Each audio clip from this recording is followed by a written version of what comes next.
considered by the committee, noting that the COVID-19 situation in the country continues to evolve. Now, therefore, the Senate resolves to renew the mandate of the ad hoc committee on the COVID-19 situation in Kenya for a further period not exceeding 30 days of this resolution to enable the committee continue to monitor and oversight the evolving COVID-19 situation in the country and to table its final report in the Senate. Now, I will hand you over for the live proceeding of the Senate on this first day of October. Good afternoon.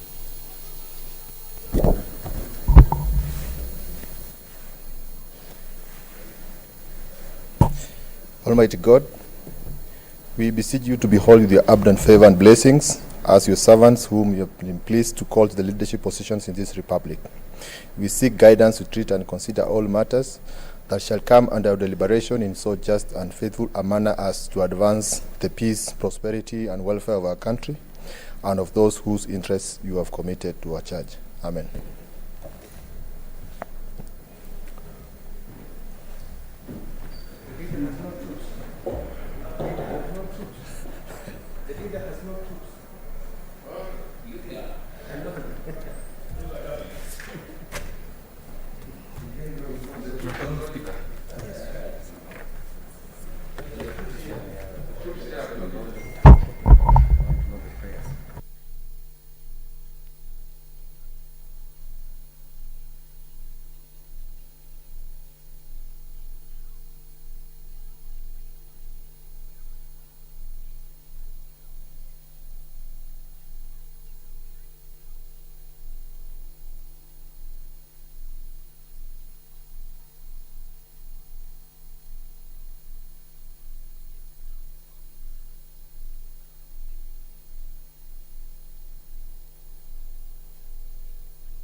Senator Manzao. Bwana Spika, ni heshima gani ya msomi kama Seneta Daktari Lagat, Seneta wa Bomet, kukosa utonzi wa heshima katika Senate, hususan kama wewe umeketi kwa kiti na umeingia na yeye anaingia katika ule mstari ambao anatakana azame shingo yake kuonyesha heshima ya Senate na heshima ya wewe umeketi hapo. Anapita tu kiholela namna kama ambaye anaenda marikiti. Ni heshima gani? Bwana Spika, tunataka utoe uamuzi sahihi kuhusikana na huyu Daktari Lagat. Senator Mazayo, you are in order, and Senator Langat was out of order, and he should follow the procedures when entering the chamber.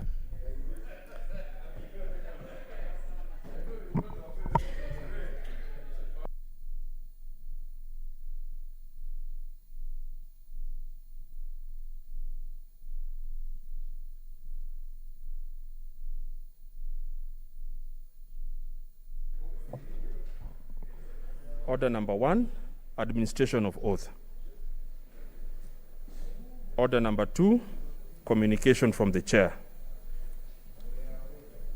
Order number 3, messages.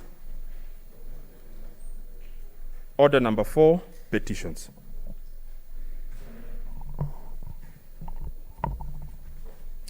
Honorable Senators, petition to the Senate concerning the boundary question between Kisumu, Siaya, and Vihiga counties around Maseno.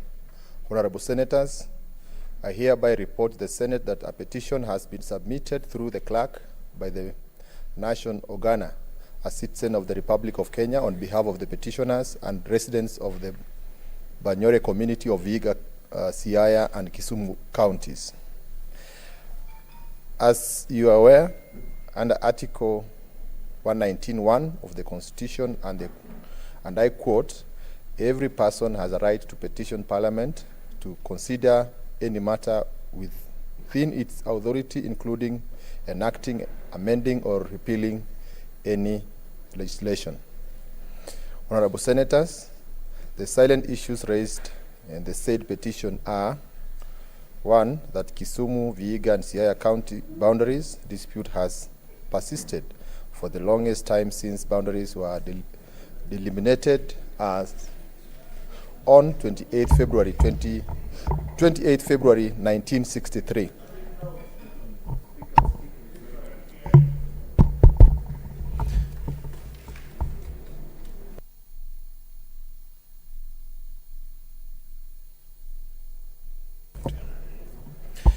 Honorable Senators, hope I'm audible now. Honorable Senators, and let me go back to read the petition. This is the petition to the Senate concerning the boundary question between Kisumu, Siaya, and Vihiga counties around Maseno. Honorable Senators, I hereby report to the Senate that a petition has been submitted through the clerk by Mr. Nation Ogana, a citizen of the Republic of Kenya, on behalf of petitioners and residents of Banyore community, Vihiga, Siaya, and Kisumu counties. As you are aware, under Article 119(1) of the Constitution, and I quote, every person has a right to petition Parliament to consider any matter within its authority, including enacting, amending, or repealing any legislation. Senator Dulo.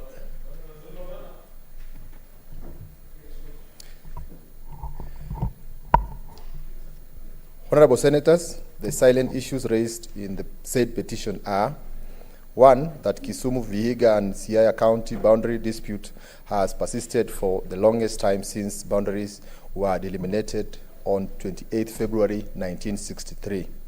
2.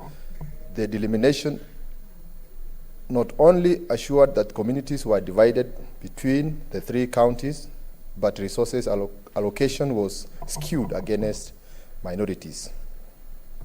3. That the community constantly sought redress through legal means and submission of requests to Parliament, but no lasting solution has been found.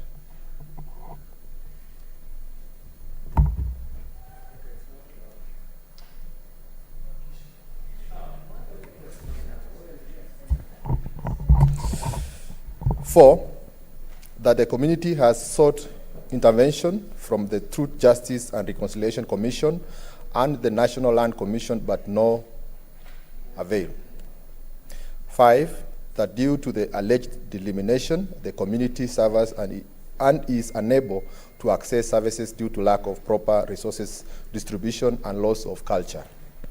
6, that as a result of the problem, there exists animosity between communities living in the area, and therefore a review of the administrative boundaries be undertaken as a matter of urgency. And 7, none of the issues raised in the petition are pending before any court of law or constitutional bodies. The petitioners therefore pray that the Senate, 1, investigate into the matter and make appropriate recommendations with a view to: A, conduct a comprehensive evaluation of the Kisumu, Siaya, Vihiga boundaries, considering the historical administration, demarcation, and boundary review since independence, and the popular view of the community around the disputed boundary.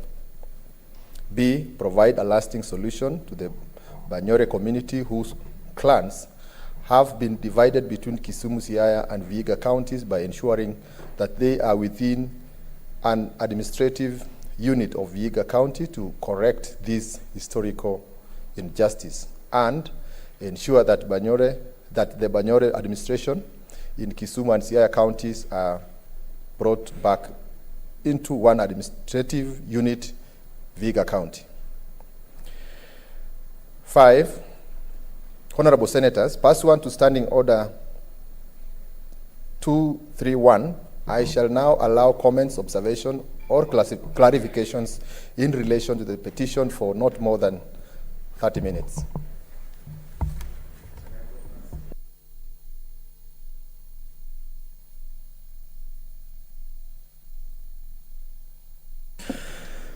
Senator Haniri George, Vihiga County.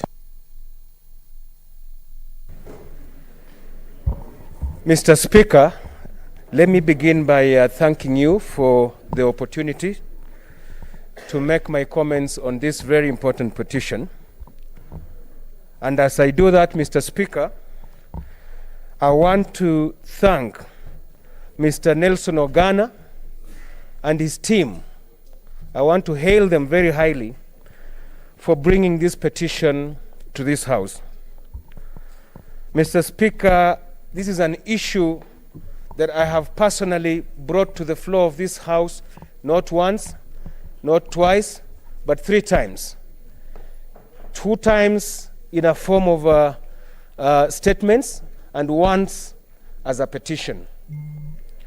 Mr. Speaker, this is a very, very sensitive issue, and we could be sitting on a time bomb. Mr. Speaker, when I brought this issue to the Senate, it was the advisory of the Senate then that there is nothing we can do until we operationalize Article 188 of the Constitution. Mr. Speaker, Article 188 is very clear, and it states that the boundaries of a county may be altered only by a resolution recommended by independent commission set up for that purpose by Parliament. Mr. Speaker, after the Constitution 2010, IEBC has no jurisdiction over county boundaries. They can only alter constituency and ward boundaries, but they have no jurisdiction when it comes to county boundaries. So it is until this Parliament operationalizes Article 188 that these matters will be resolved. Mr. Speaker, this Senate tried through a bill that was sponsored by my good friend, Senator Mutula Kilonzo, Jr. And Mr. Speaker, we were told that that was a money bill and it cannot originate from Senate. It has to originate from the National Assembly. Mr. Speaker, it is gathering dust at our neighbors around the corner. Mr. Speaker, what I want to say is that I've looked at the prayers of the petitioners. I sympathize with them. I stand with them. I will stand with them to the end.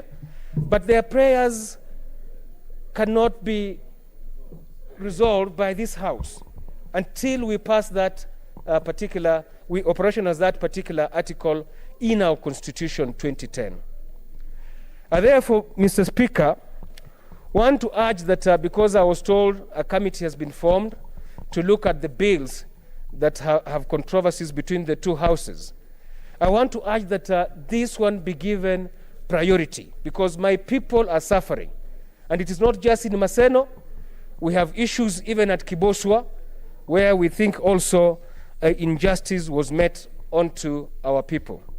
I therefore, Mr. Speaker, want to support this particular petition in the strongest terms and also urge the chairman for the Security Committee, Senator Yusuf Haji, who was given the responsibility by the Speaker to summon the governor for Kisumu to come to this House and answer to some of the issues I raised in the last statement that I raised, Mr. Speaker. I support the statement, the petition. Senator George Oshula Ayako.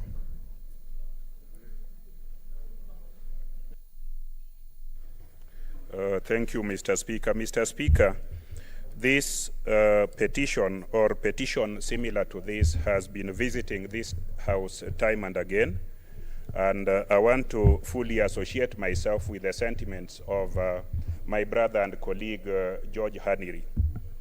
The National Assembly has stalled a bill that would unlock such disputes. The National Assembly reckons that the bill that was brought by Senator Mutula Kilonzo Jr. is a money bill.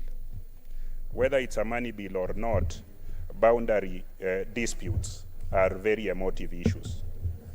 Mr. Speaker, depending on what side of the boundary you are, you could be disenfranchised. You may want to run for office wherever you are, pursuant to Article 38 of the Constitution, But because Kenyans vote along clan and tribal lines, you are disenfranchised. You cannot exercise your right under Article 38 because you will be defeated by 8 o'clock in the morning.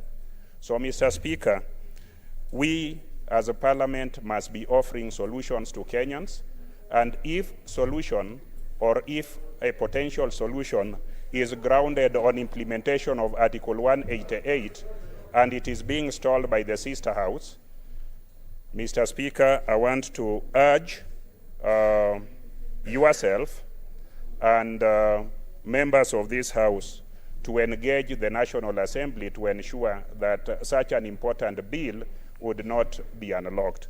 Mr. Speaker, I want to say that similar disputes exist in many places. In Migori County, we have disputes with Narok County, where part of the region in Kuria East regarding land is being disputed. And we are waiting for this kind of legislation in order to solve this kind of dispute. So, Mr. Speaker, I want to say that I support the petitioner. I support every person who is concerned about resolution of boundary disputes insofar as they are county boundary disputes, so that we can, as a House and as Parliament, create a framework through which resolutions of boundary disputes can be done peacefully, legally, and in a manner that promotes the dignity of Kenya as a diverse nation, where people do not resort to violence, do not resort to bloodshed, or do not feel oppressed because we cannot resolve boundary disputes. Thank you, Mr. Speaker. Senator Enoch Wambua.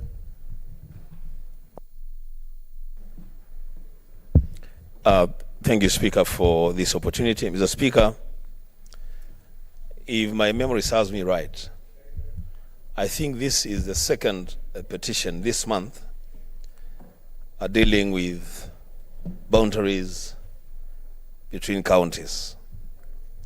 Mr. Speaker, this is a serious matter, and a matter that this House attempted to resolve or provide a blueprint for a resolution of disputes arising from county boundaries.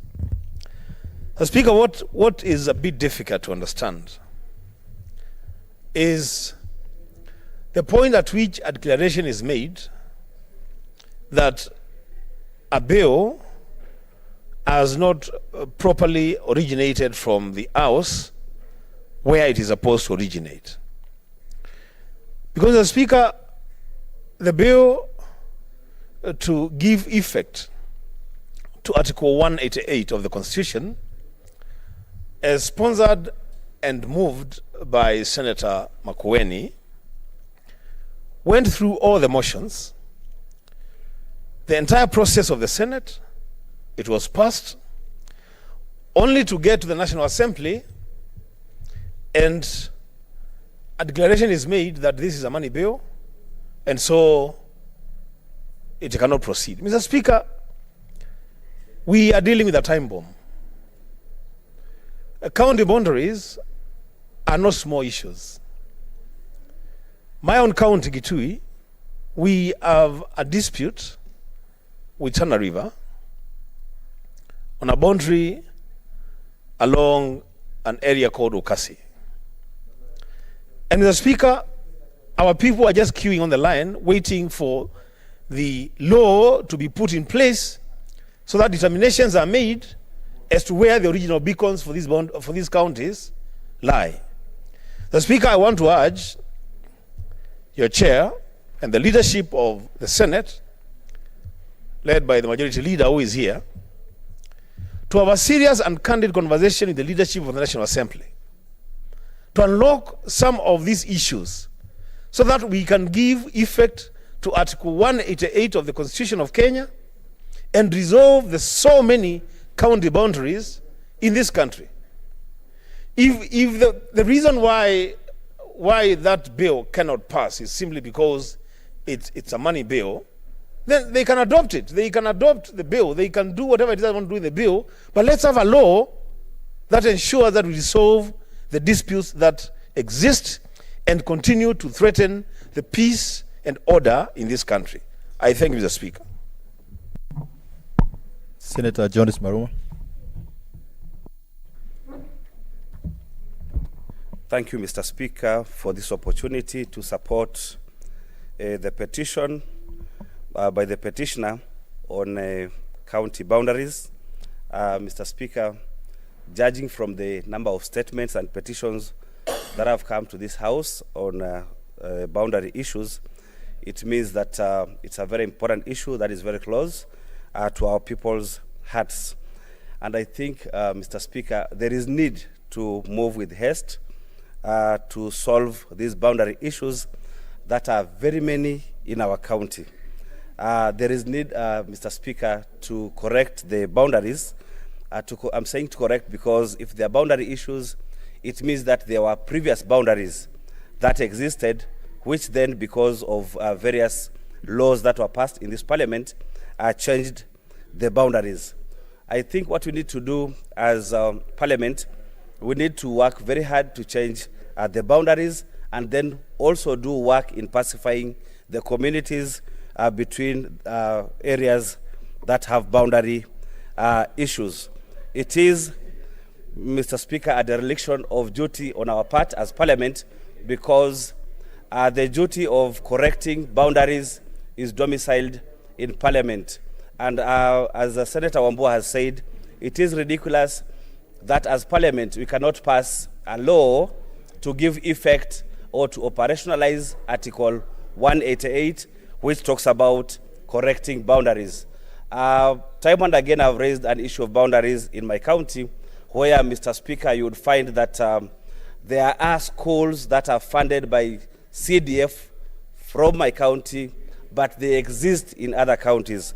I think, Mr. Speaker, I would support this petition, and I know the relevant ministries and national government departments would take this issue very seriously, and especially the National Assembly, which is required to pass the County Boundaries Bill, which then gives effect to Article 188. If they feel that it is a money bill, then they should take upon themselves to originate another bill which would give effect to Article 188. But as it is now, we are in a limbo, we can't move because of that bill, or because of that contest of money bill or bills that concern counties. Mr. Speaker, I do support. Thank you.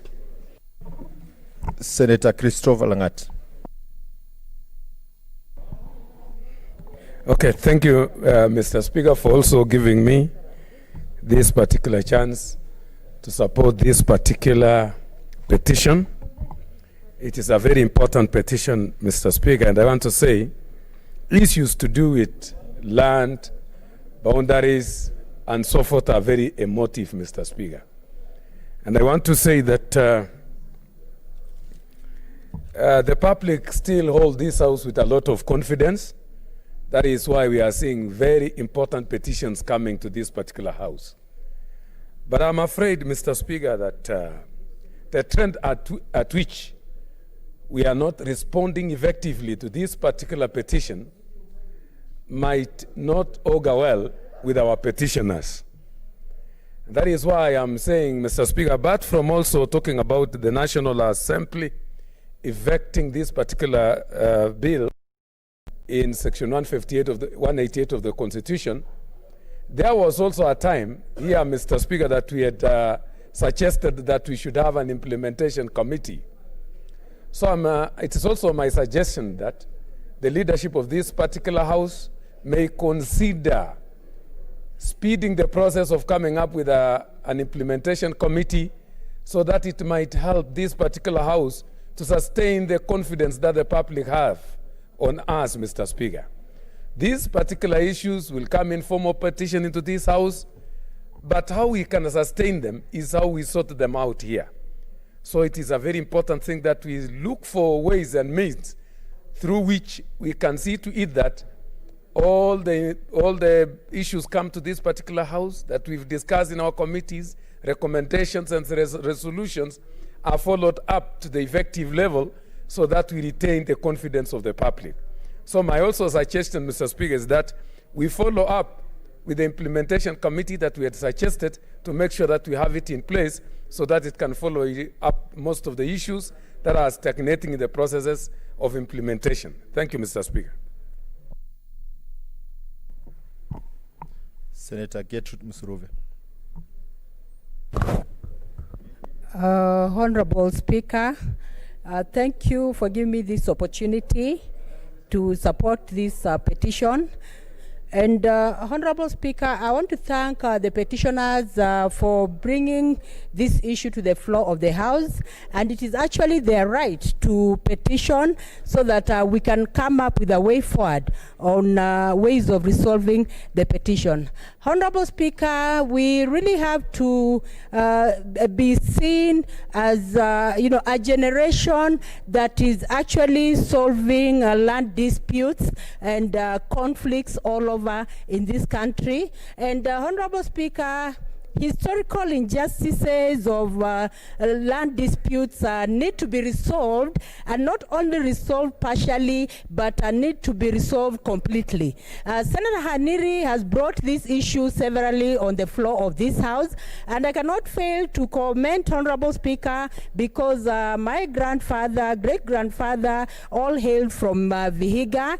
And I want to say, Honorable Speaker, that when I look at the petitioners, the 17 of them, in fact, all of them are Banyores, and they are looking for someone to really help them get their sense of identity, because they are indeed saying yes, they neighbor Kisumu and they neighbor Siaya and so on, but they have a sense of belonging, which Honorable Speaker, this House should ensure that it is resolved and resolved amicably. Honorable Speaker, this petition will actually, resolving this petition will actually resolve a long-term issue, and when it comes to even residents of the 3 counties, they intermarry, they are friends, their children have really brought them together, and so there's need to resolve this conflict so that they continue interacting amicably. Honorable Speaker, it is very clear that the Luos and the Luyas have many things in common in terms of social economic activities, even when it comes to trade, even when it comes to intermarrying, and so on and so forth. But when it comes to ancestral issues, when it comes to clan issues, there's no need of compromising, Honorable Speaker. The Vihiga, the residents of Banyore should actually be taken back to Vihiga where they belong, Honorable Speaker. And I want to say, Honorable Speaker, even other conflict areas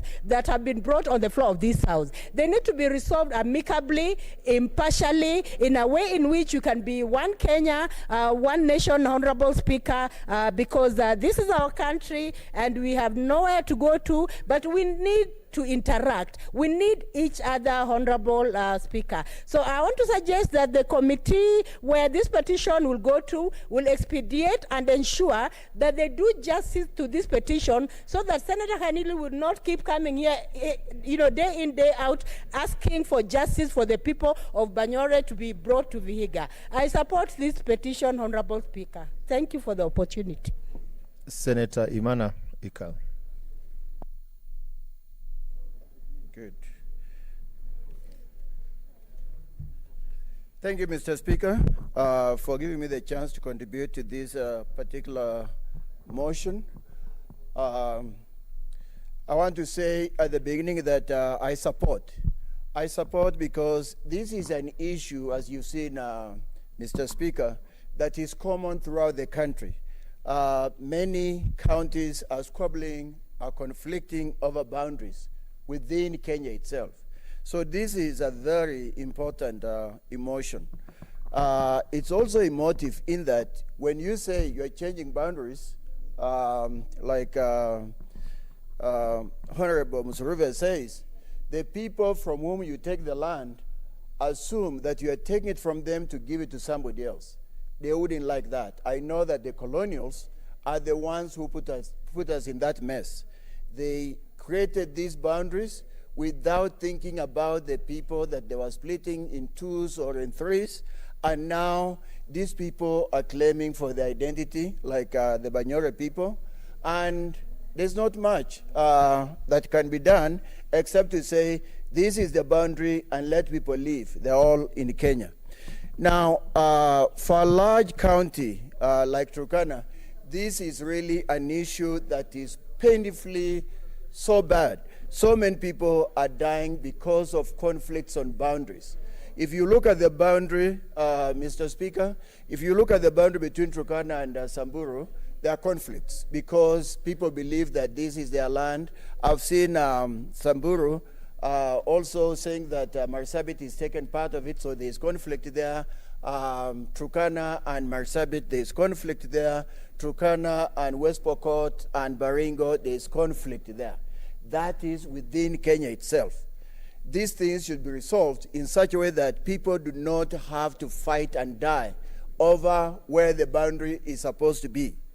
When you look at international boundaries, recently Kenya said they were going to eliminate and demarcate the borders between Kenya and Uganda, between Kenya and South Sudan, between Kenya and Ethiopia. That has not happened. As we speak today, people are dying on these boundaries. Today, South Sudanese are camped within Ilemi Triangle, right inside Kenya, and conflict is brewing. They are going to shoot each other because Turkanas feel that these South Sudanese are stepping into what is their natural grazing ground. So there are going to be conflicts here. And when you look at Ethiopia and Kenya, 2 weeks ago, there was an attack from Ethiopians across the border, which they believe is within their own country. They crossed and attacked and killed 4 Kenyans, took away 400 head of cattle. And, you know, these conflicts have been going on forever. I'm going to bring a chronology here of what has happened. So many people have died over these conflicts, and it's time that the government stepped in. Even if the law that we should be enforcing has not been passed, the government should be able to protect its citizens along its borders.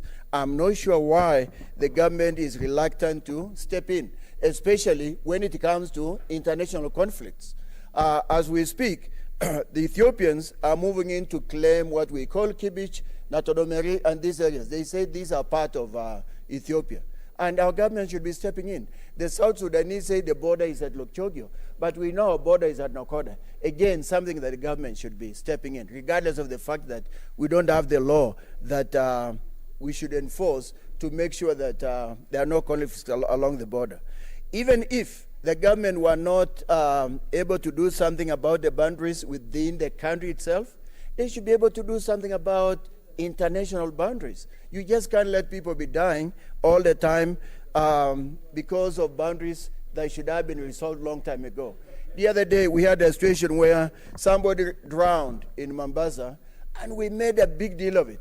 We went out there, we tried to find out what happened, and so on and so on. But so many people are dying in Kenya every day along these borders, and nobody is doing anything about it. These are many people, more than COVID-19. COVID-19 just struck the other day, and we are now running all over the place trying to find out how to stop it. But we are not stopping the fights, the conflicts that are going on between our country and our neighbors. So, Mr. Speaker, I support this petition. It's very emotive, it's very painful. Something should be done. Thank you, Mr. Speaker. Senator Mutula Kilonzo Jr.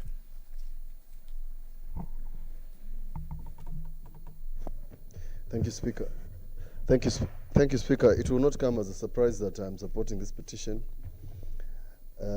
because I, from a long time ago, 2013, out of a dispute on Konza City, it appeared to me that Article 188 needed to be put into effect. Two, Mr. Speaker, the notion that counties don't have boundaries is not correct. They actually have boundaries. Article 188, Mr. Speaker, says to alter. Any alteration follows the principles under 188. The 188, therefore, Mr. Speaker, confirms the boundaries of counties as the 1992 Act. I say this because we have an issue, for example, with Taita Taveta, and the CEC of Finance just walked into Mutito Ande and said, from tomorrow I'm going to collect taxes. There is no dispute on boundaries. The dispute is alteration. How do you alter a boundary now that it has been established under the schedule? Mr. Speaker, the Senator of Turkana talks about international boundaries. After reading this law, because Article 5 contemplates an act of parliament to establish our territory as Kenya. Mr. Speaker, and those who live around the boundaries of Kenya, including the Senator of Kwale, we can't establish the boundaries of our international neighbors, yet we don't have boundaries of counties. It's the same way, Mr. Speaker, we have a contradiction that every member here knows their ward. Every member here knows their constituency. But when it comes to county boundaries, there's a dispute as to where your boundary is. Isn't it a contradiction? I sat here when Senator Murkomen, Senator Sang then championed a law that would not give, that would take away our jurisdiction to determine our own wards. It's with the National Assembly. So, Mr. Speaker, although I issued all this memorandum to Senator Yusuf Haji, this is the only jurisdiction other than amendment of the Constitution where you will require a super majority, both houses. Super majority. And therefore, Mr. Speaker, altering the boundaries of a county are as difficult as amending the Constitution itself. And therefore, Mr. Speaker, the faster we find an alternative dispute resolution, which I had contemplated, I'm not quite sure which committee this was referred to, Mr. Speaker, an alternative dispute resolution to resolve the questions that Senator Vihiga, and to correct one member who said it's a second petition. Senator Vihiga, George here, Senator George has read 4 petitions so far about county boundaries. And therefore, Mr. Speaker, I hope that the people we were working with to ensure that we have a good formula, Team Kenya, can wake up one day and speak about the boundaries of counties as an agenda for the country. Because it's important. Wait for the day when Kirinyaga discovers it has something underground. Wait for the day that Isiolo will discover that it has an asset or a mineral. Wait for the day Nakuru is going to discover it has oil. There will be war. And that is what we are trying to resolve. The former Commissioner Engineer Sharewe from IBC gave me the documents that have been used since 1963. Mr. Speaker, you will be surprised. In 1962, we had the Boundaries Commission. It is the same framework of the Boundaries Commission that is in Article 188 that I proposed. It is that commission that is proposed under Article 188 that led the National Assembly to say this is a money bill. And yet it's in the Constitution that there must be an independent commission. Only that we suggested that you can't have an independent commission that waits for disputes. It is only set up when a dispute is confirmed to exist, for example, between Kajiado and Taita, Isiolo and Meru, where so many people have died, Mr. Speaker. And therefore, Mr. Speaker, I hope, because I can't see the chairman lands, I would have preferred that if this was handled by the chairperson of the Devolution Committee, Senator Moses Kajwang. This mandate should not lie with the Committee of Lands. It should lie with you. And should lie with you to the extent that we are challenging you to find an arbitration mechanism so that the governor of Kisumu does not go and launch a city when you have a dispute.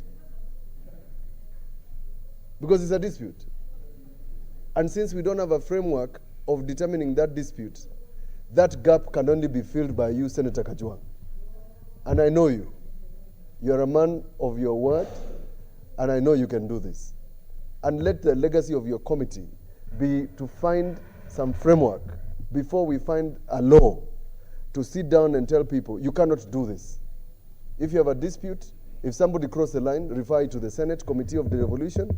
And if we need to amend the standing orders so that we give you that specific mandate of arbitration pending the law, also propose that, because I know Senator Wako has proposed some amendments to the standing orders. And in these standing orders, unlike the other standing orders, I think we can amend them and start effecting them immediately. So, Mr. Speaker, we have so many solutions, but I think we must get to work, because Kenyans are now continuing to lament to us, and we lament back at the obvious delinquency by our neighboring house. Thank you. Senator Haji Mohamed Faki. Asante Bwana Spika kwa kunipa fursa hii kuchangia malalamiko ambayo yameletwa bungeni na Nahashon Ogana.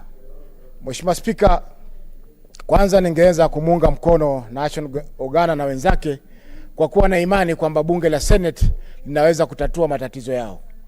Mheshimiwa Spika, imani hii imesababishwa na kwamba sisi kama maseneta tunayaangalia matatizo kama haya kwa njia ya haraka na kutoa suluhisho mapema kuliko zile taasisi nyingine ambazo zimewekwa na sheria kuweza kutatua matatizo kama haya. Mheshimiwa Spika, kama swala kama hili lingeweza kufikishwa mahakamani, na imani kwamba ingeweza kuchukua zaidi ya miaka 10 ndio uweze kupatikana ufafanuzi. Kwa hiyo Mheshimiwa Spika, ile kamati husika ambayo itapawa jukumu la kuangalia malalamiko haya ingefaa ifanye hivyo kwa haraka ili suluhisho liweze kupatikana kwa muda mfupi iwezekanavyo. Mheshimiwa Spika, mizozo ya mipaka kama hii, kuna sehemu zingine inasababisha upotezaji wa maisha, uharibifu wa mali na wizi wa mifugo na mali nyingine za wananchi wa Kenya. Mheshimiwa Spika, miaka karibu 60 ya uhuru ambao tumekuwa nayo, bado tunashindwa kutatua matatizo madogo madogo kama haya ya mipaka ambayo yametapakaa katika nchi yetu yote ya Kenya. Tukiangalia kwa upande wa pwani, kuna mzozo baina ya Makueni na Taita, kuna mzozo baina ya Taita na Kwale, kuna mzozo baina ya Taita na Kajiado, mzozo baina ya Kisumu na Vihiga, mzozo baina ya Kitui na Tana River, mzozo baina ya Garissa na Tana River. Kote Mheshimiwa Spika, mizozo kama hii imetapakaa. Na kwa kuwa hatuna tume ya kitaifa ambayo imeweza kuchaguliwa, njia pekee ya kuweza kutatua na kusuluhisha mizozo hii ni kupitia kwa bunge letu la Senate. Kwa hiyo Mheshimiwa Spika, tunaomba kwamba katika uelekezi wako uhakikishe kwamba ile kamati husika inaangalia swala hili kwa haraka na kuweza kutoa mwongozo ili matatizo kama haya yasiweze kuendelea katika sehemu nyingine katika jamhuri yetu ya Kenya. Asante Mheshimiwa Spika kwa kunipa fursa hii. Senator Abshuru Halake. Thank you, Mr. Speaker. Mr. Speaker, I rise to support the petition by the petitioners to this House. Mr. Speaker, I think all has been said, but we must find, and a good solution has been given by Senator Mutula Kilonzo Jr., but we must find a different way of dealing with petitions that pertain to land issues and boundary issues, because I have served on the land committee, and that committee gets so many of this, which is a sign that really whatever system that's supposed to look after issues of land and issues of boundaries and issues of conflict caused by this are now becoming so rampant that that committee will be overwhelmed with these kinds of petitions. Mr. Speaker, again, this House has to look at a different way of doing this. Even if a different committee is given, we must also think of a different way of dealing with this issue. Mr. Speaker, what usually happens is that the committee will summon Ministry of Lands, will summon the NLC, will look at all the provisions and all the commissions, and everyone will just ping pong between the different places. The one will point the committee to lands, and lands will point the committee to NLC, and the ping pong continues. So, Mr. Speaker, I think this House has to really look into ways in which we can do our things differently, so that then the hope and the you know, whatever our constituents are looking for in this House, and they are not disappointed by us. Mr. Speaker, it's very sad.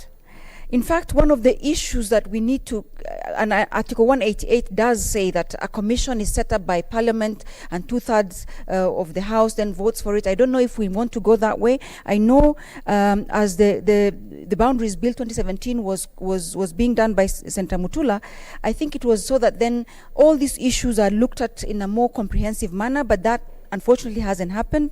Money bill or not, I think the two houses or the two speakers need to sit together and really devise a methodology or a way in which we can deal with land issues. Mr. Speaker, for us who come from community land area, we're very worried. Mr. Speaker, you come from community, from Samburu County, you know the land issues, you know the community land issues, and for us especially who come from jurisdictions where community land is the main tenure of land, we're really worried about this, because the boundaries as concerns community land and as concerns the Community Land Act, through any gazettement it can be changed. Because what we've seen is that when the government wanted to give KDF some land in our county, all they did was gazette. Is gazettement a legitimate way of taking away land from communities? And so especially for us, Mr. Speaker, and I think this should become very personal to you as well, is to make sure that certain mechanisms are put in place to ensure the issue of boundaries is done. Otherwise, pastoralist and community land is going to just go the way all other land has gone. As we speak now, there are government agencies, there are county governments, there are national government. All that is required is to gazette, and it goes out of the hands of communities. So, Mr. Speaker, I am really for the idea that we look for ways in which we can deal with this petition, and it cannot be the usual. You go and visit, you look at the land, you talk to the people. It hasn't worked, and I don't see why it would work this time. So I think let's look at the provisions under Article 188, even outside of the of a substantive bill. I think we can get certain pointers as to how to do this, including constituting a parliamentary commission that might want to look into this, of course, then guided by our whichever committee that you're going to give this to. I thank you, Mr. Speaker, and I support. Senator Hargura Godana Marsabit. Thank you, Mr. Speaker. Mr. Speaker, I support the petition by the residents of Vihiga County, because according to the requirements of the Article 188, one of the considerations when the county boundaries are to be altered is the views of the communities affected. But this is a clear case of a community which has been disenfranchised because arbitrarily colonial administrations have split one community into 3 counties. And it's in their interest, it's their right for them to consolidate and have their identity and representation from one point. But, Mr. Speaker, when we consider this kind of a petition, it goes back to who is supposed to handle the variation of the review of boundaries of counties, which is the commission which need to have been created by Parliament. And when Senator Mutula Kilonzo Jr. came up with that bill, which I'm surprised to hear it's being called a money bill. I don't know which part of it is a money bill, because it has become a practice of the National Assembly. Initially, they used to say it doesn't concern counties. When we do bills, when they go there, they are shelved because you are told it doesn't concern county. Then a similar bill is sponsored by a member of that house, just kind of taking word for word what a senator has come up with, and the Senate has deliberated and passed. But now, the new phrase is whenever you come up with a bill, it's a money bill. I think our colleagues in the National Assembly needs to get serious. We all have the same mandate under the Constitution to make laws. We have to legislate, and we have to do it together. That's why bills come from one house to the other. And what they are doing is not in good faith, because I've even seen bills which have come from that house, which are now in second reading in this house, like the Equalization Fund bill. You'll be surprised what is at the back of that bill. I don't want to preempt debate, but that is what is going on. We are doing disservice to Kenyans but by not making the right laws, no wonder Kenyans have gone to the Chief Justice to ask the Parliament to be dissolved because of this kind of games we are playing in between. So mine is to urge our colleagues in the National Assembly to get serious. We are serving Kenyans. This is a very important piece of legislation. We have problems, as it has been enumerated by members, almost between each and every county there is a boundary dispute because there was no consultation. When these boundaries are made, some of them are colonial, tribal boundaries. Some of them were done in 1992 when the Act was created, the Provinces and Districts Act, which did not also have any public participation. It was just a matter of picking the colonial boundaries and putting them in law and calling them the Provinces and Districts Boundaries Act of 1992. We all have issues with it. I have issues with it, even considering what is in that act. But as Senator Mutula Kilonzo Jr. has said, we have to start from somewhere. We have to adopt that act, then now come up with amendments, create the commission which will now address these issues. But now we are in a situation where we have boundary problems, but one house of this parliament is sitting on the legislation which will have created that commission. So yes, we empathize with the situation the Kenyans are in, but Parliament has to move with speed and create that commission which will deal with county boundaries, because as we know, the only existing commission, the relevant is Independent Electoral and Boundaries Commission, which only deals with constituencies and wards. It doesn't deal with counties. So the law says we have to create a commission under Article 188, which this Senate has done by coming up with the necessary legislation. So I think so as to sort out this problem of Kenyans in terms of petitions of county boundary dispute, then the starting point will be that commission. Because now, even if we take the petitions, how are we going to do it? Because the law envisaged a commission. We have done our part.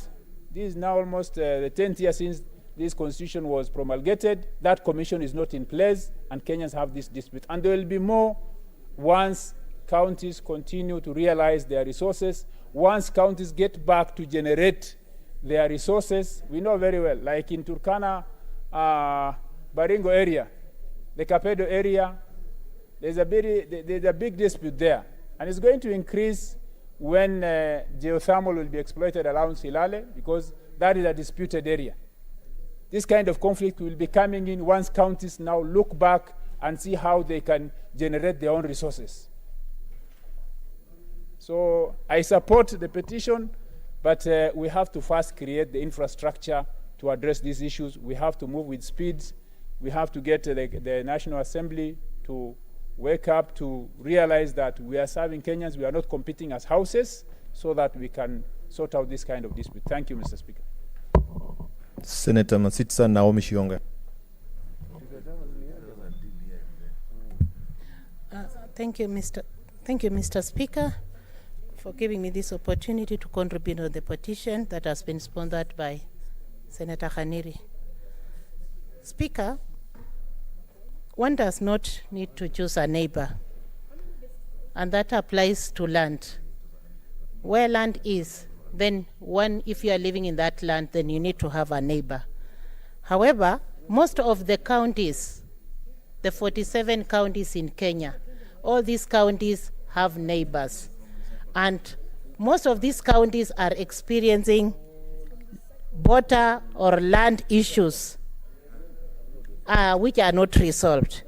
Mr. Speaker, indeed we can have a framework, as Senator Mutula has said, to work with meanwhile before we get a substantive solution for this. Mr. Speaker, both at county level and national level, we are experiencing this dispute because of unnecessary arguments and possession of land that many have occupied. Mr. Speaker, if you look at the Kenya border and Uganda, we had the Mikingo disputes, where we really had a problem, and we still have that problem to date. It has the land dispute has looked like an indigenous tree which has grown with us for years. It is with my plea that if we have a commission, if we have a framework that we can work with meanwhile, because when we have bills that actually look forward for solving this land dispute or border boundary disputes, then we are not having any headway, because our sibling rivalry has gone further, and most of our bills are being collapsed in the National Assembly by being defined as money bill.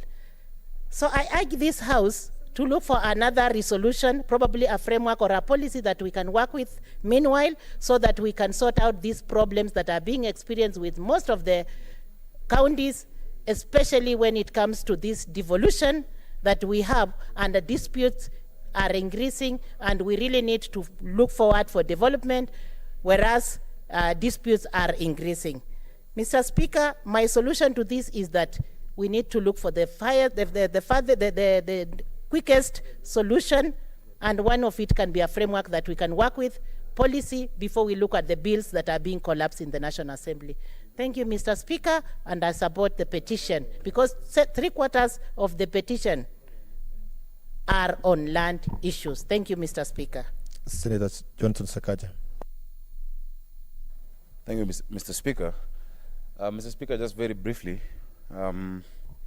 because this petition, one, relates to a place I know very well, which is also somehow home.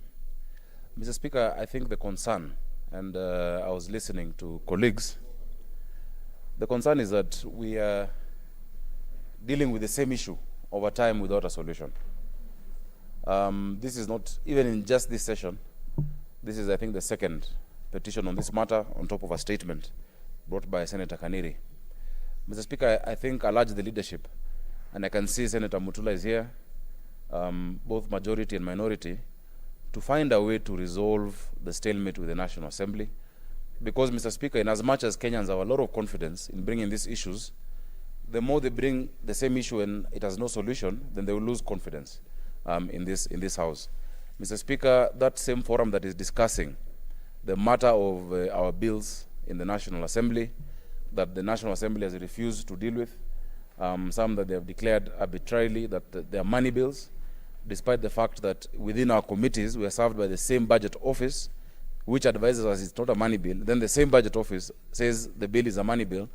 Mr. Speaker, we must resolve that issue. I'm glad that the Speaker has alluded to the fact that there is a thawing of the ice, and that the relationship, there's a new spirit of camaraderie with the leadership in the other House. But practically, we need a schedule of all those bills that had gone there, including the one on boundaries, county boundaries, by Senator Mutula, and in addition, a plan of action as to how we're going to deal with them. Mr. Speaker, in the last Parliament, I chaired the Committee of National Cohesion, which was a joint committee of both Houses, including my Vice Chair was Senator Argura, and everywhere we went to, from Lokwar Nakuse in Turkana, to a place called Nginyang, to Loruk, Mr. Speaker, in Samburu, where there's the issue of Baragoe, in your own county, Mr. Speaker, Nachola Ward.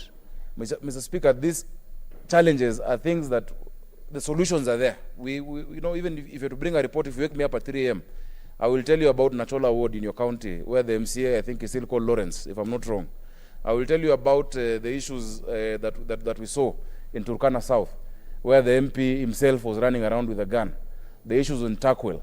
Mr. Speaker, we have the solutions, but it seems as if that stalemate is what is holding us back. So I would urge that you take due notice and just convene the leadership to resolve this thing within the fastest way possible for the benefit of the people of the Republic of Kenya. Thank you, Mr. Speaker. Honorable Senators,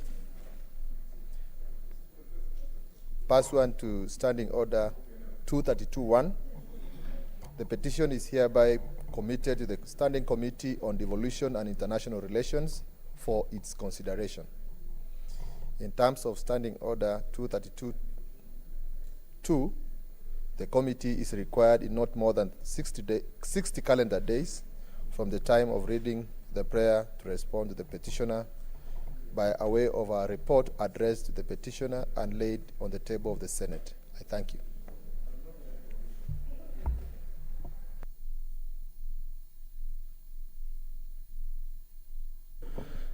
Next order. Order number 5, papers. Order number 6, notices of motion. Order number 7, statements.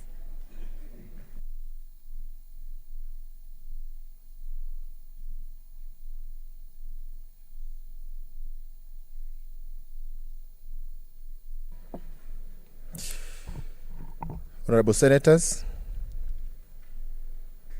statement pursuant to Standing Order 51(1)B. Chair, the Standing Committee on Devolution and Intergovernmental Relations. Mr. Speaker, I rise pursuant to Standing Order 51(1)B to make a statement on activities of the Standing Committee on Devolution and Intergovernmental Relations for the period commencing 1st January 2020 to 31st July 2020. Mr. Speaker, you will notice that that period is really in the past, and this particular statement has been in the order paper for quite a long time, but because of the other important issues the House has been seized of, we are now forced to report for July in September. Mr. Speaker, I want to appreciate the effort of the past chair of this committee, Senator Kinyua, the senator for Laikipia, who did an excellent job, and many of the issues that I'll be reporting are issues that happened during his time.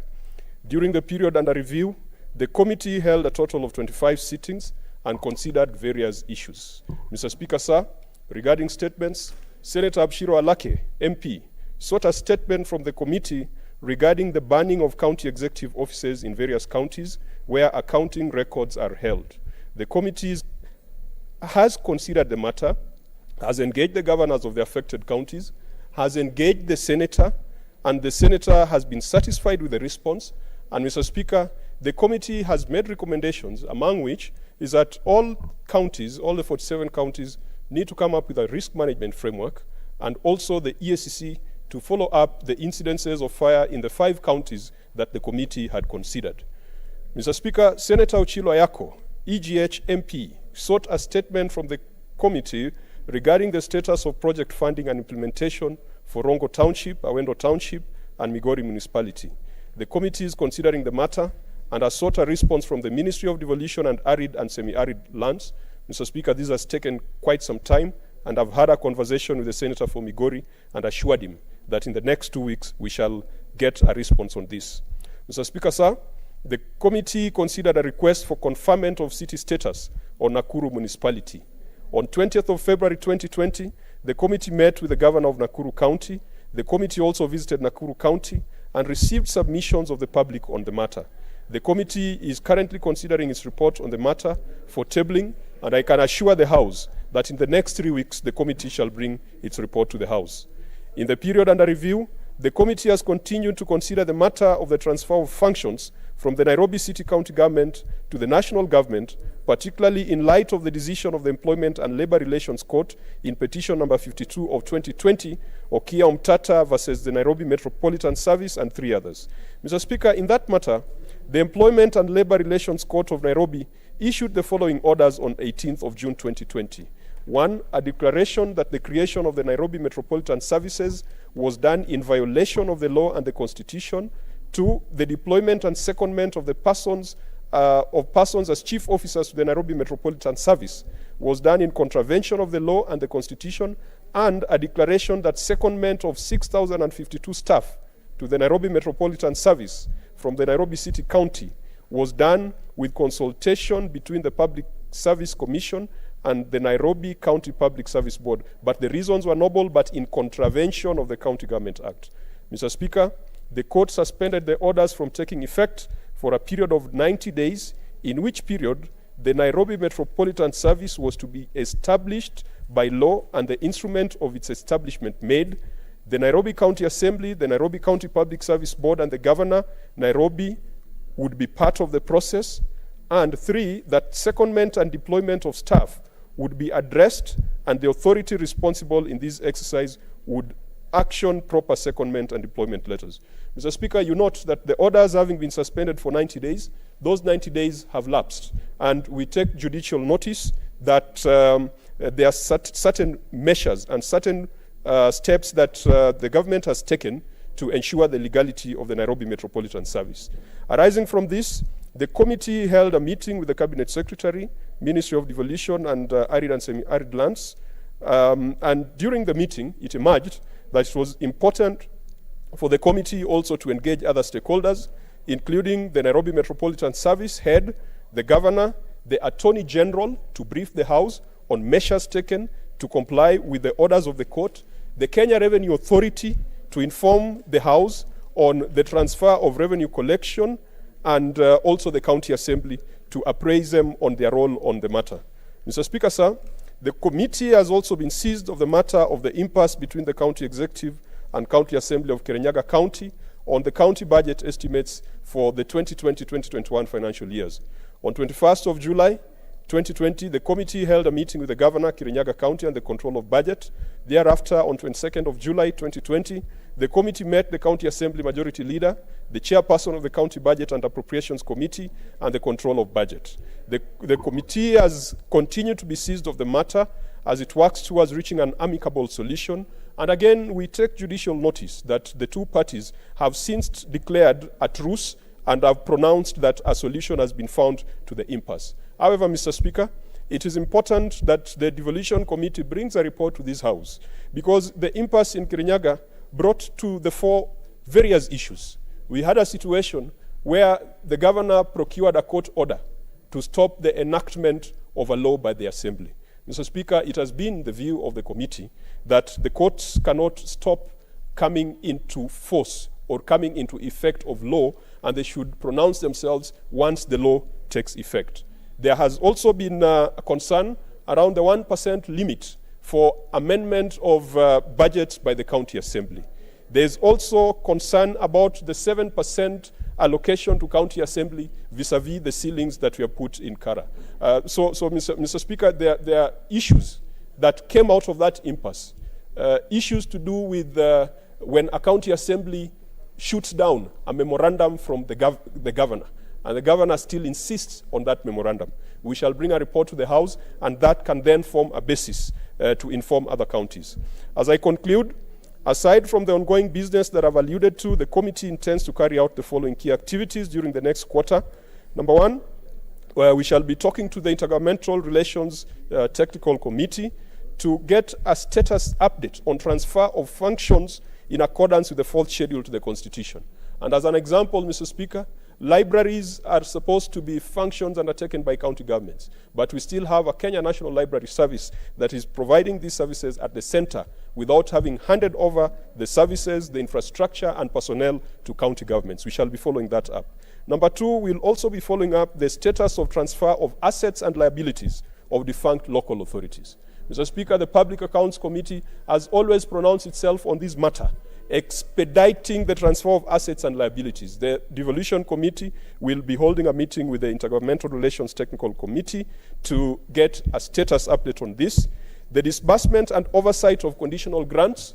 Mr. Speaker, I'm glad to note that some committees have started asking questions about conditional grants. The Roads Committee has been asking questions about the Road Maintenance Levy Fund and other conditional grants that go into infrastructure. I want to encourage other committees, particularly Health Committee, to look into the conditional grants going to counties relating to health and the different conditional grants that we have proposed. We'll also be looking at the policy on regional blocks and also the implementation of the report on capacity assessment and rationalization of the public service. We'll also be following up the resolutions that were arrived at past devolution conferences and past legislative conferences. We take note that because of the COVID pandemic, this year we have not had the DEFCON, we have also not had the legislative conference, but from past conferences, there are resolutions and action points that the House is expected to have undertaken, and the Devolution Committee will look into that. And finally, we are also coming up with proposed amendments to the Intergovernmental Relations Act, particularly to guide the transfer of functions between the different levels of government, the County Governments Act and the Urban Areas and Cities Act. Mr. Speaker, I thank you and allow me again to express my gratitude to the committee that was, or to the leadership of Senator for Laikipia, because many of the issues I've reported happened during his time as chair. Thank you, Mr. Speaker. Chairperson, Standing Committee on Finance and Budget to make a statement. Thank you, Mr. Speaker. Mr. Speaker, I rise pursuant to Standing Order 51(1)B to make the statement on the activities of the Standing Committee on Finance and Budget for the period commencing 1st January to 30th June 2020.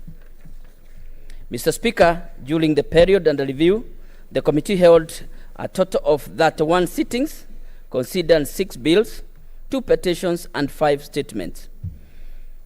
In respect to bills, the committee considered the following 2 bills and tabled reports in the Senate: the Division of Revenue Bill, National Assembly Bill number 3 of 2020, the County Allocation of Revenue Bill, Senate Bill number 7 of 2020, the Division of Revenue Bill, National Assembly Bill number 3 of 2020 was approved and assented to. Regarding the County Allocation of Revenue Bill, Senate number 7 of 2020, the debate on second reading of the bill was adjourned to allow Senate conclude debate on that basis for sharing revenue among counties. Mr. Speaker, you realize that we are reading a report that events have already taken place. The committee also considered the following: the Public Finance Amendment Bill, National Assembly Bill number 63 of 2019, and adopted its report for tabling in the Senate. The committee also considered the Finance Management Bill, National Assembly Bill number 51 of 2017, conducted public hearing and is considering its report for tabling in the Senate. Mr. Speaker, I can report that we are almost ready with the report, and we shall be tabling it the soonest. The Promote Payment Bill, Senate Bill number 2020, the committee conducted the hearing, is considering the report for tabling. Mr. Speaker, this has already been passed through the second reading, Mr. Speaker. The Equalization Fund Bill, National Bill number 43 of 2019, conducted hearing and is considering its report for tabling in the Senate. Mr. Speaker, I can confirm that the Majority Leader is supposed to be moving the motion on Equalization Bill. The committee also considered and tabled a report regarding the implementation status of the Senate resolution on county government's infrastructure projects, comprising county executive headquarters offices, assembly chambers, and offices and county state officers' residence. Mr. Speaker, regarding statement pursuant to Standing Order 48.1, 5 statements were referred to the committee during the period under review. The statement were Mr. Samson Cheregai, MP, concerning disbursement of funds to county governments; Senator Jonas Mwaluma, MP, concerning approved budget for Taita Taveta county governments submitted to the control of budget; Senator Dr. Ochila Yako, MP, concerning financial and physical intervention by the government to save public-owned sugar millers; Senator Abshilo Halakia, MP, concerning feasible challenges of meeting the deadline in filing the 2019 income tax returns by taxpayers in the country; Senator Cheregai Samson Kiprotich, MP, concerning pending bills of the casual staff who worked during the 2019 population and housing census. The committee is considering the matters raised and will table the reports once the matter is concluded. Mr. Speaker, I can report most of them have been concluded and report tabled. Mr. Speaker, sir, with regard to petitions, the committee considered 2 petitions. The first petition was by Senator Wabua on behalf of the petitioners on non-payment of Kitui County Executive pending bills incurred during the year 2015-2016. The committee is considering its report on the petition. The second petition was, Mr. Speaker, I can report on Senator Wabua's petition. We completed and we did table the report. The second petition was made by Mr. Edward Mwangi regarding the unpaid bills for the National Youth Service, NYS, to contractors and service providers. The committee considered the petition and tabled the report in the Senate. Mr. Speaker, sir, in regard to in the period under review, the committee considered the third basis of CR-link formula. The committee held consultative meetings with the National Treasury Commissioner on revenue allocation to deliberate on the basis. To ensure equitable consultation, adequate consultation was done with the third basis on the third basis. The committee organized a consultative meeting whereby all senators were invited. The committee adopted its report and tabled in the Senate. Mr. Speaker, we all know the story about this issue, and it is good that it has been sorted out. The committee also considered the 2020 budget policy statement and the medium-term debt management strategy and tabled its report. The report was considered and approved by the Senate. Mr. Speaker, the committee has planned to undertake the following key activities in the next half of the period. Consideration and adoption of the report on equalization fund, National Assembly Bill number 43 of 2019, which we have done, Mr. Speaker. Consideration and adoption of the report on promote payment bill, Bill number 3 of 2020, Mr. Speaker, we have also done that. Consideration and adoption of the report on the Public Finance Management Amendment Bill, National Bill number 51 of 2017. Mr. Speaker, we are on that one and we shall be tabling the report soon. Consideration of the policy on county government's own source revenue. Mr. Speaker, we will also endeavor to table a report on the same. And finally, Mr. Speaker, consideration of the report of the Office of Controller of Budget on county government budget implementation. Mr. Speaker, I do thank the committee and most sincerely the former chairman who did a lot of work and hope that we shall be able to fit in the shoes of the former chairman and the members who were there then. Thank you, Mr. Speaker. Honorable Senators, the statement by the Chairperson, Standing Committee on Health, is therefore deferred. Statement pursuant to Standing Order 52-1. Senate Majority Leader. Signs of things to come. Yeah, you can see signs of things to come. Mr. Speaker, I was asked to read this as a member of the House Business Committee by the Majority Leader, and I do hear, Mr. Speaker, pursuant to Standing Order 52-1, I hereby present to the Senate the business of the House for the week commencing Tuesday, 6th October 2020.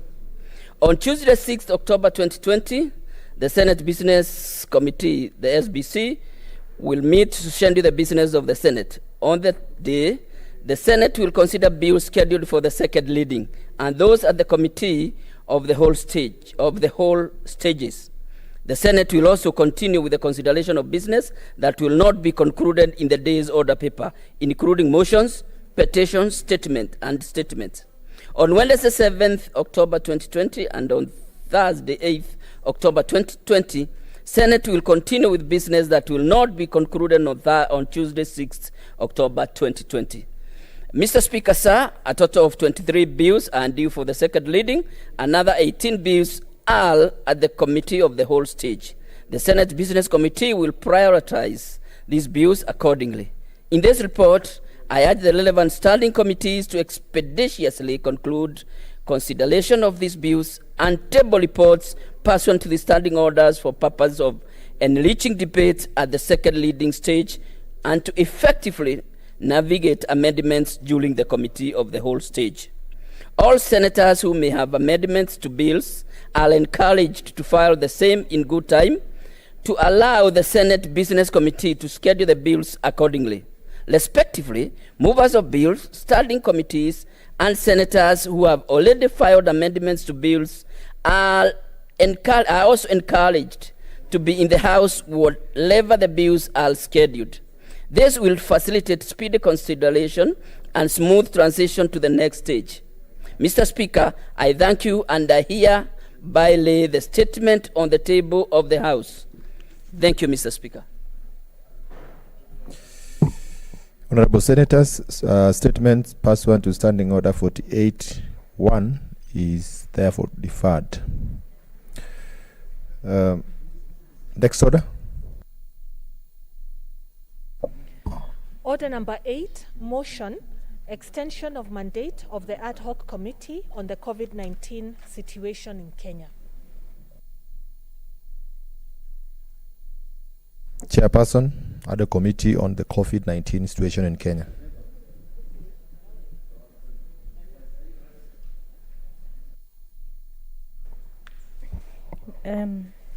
Mr. Speaker,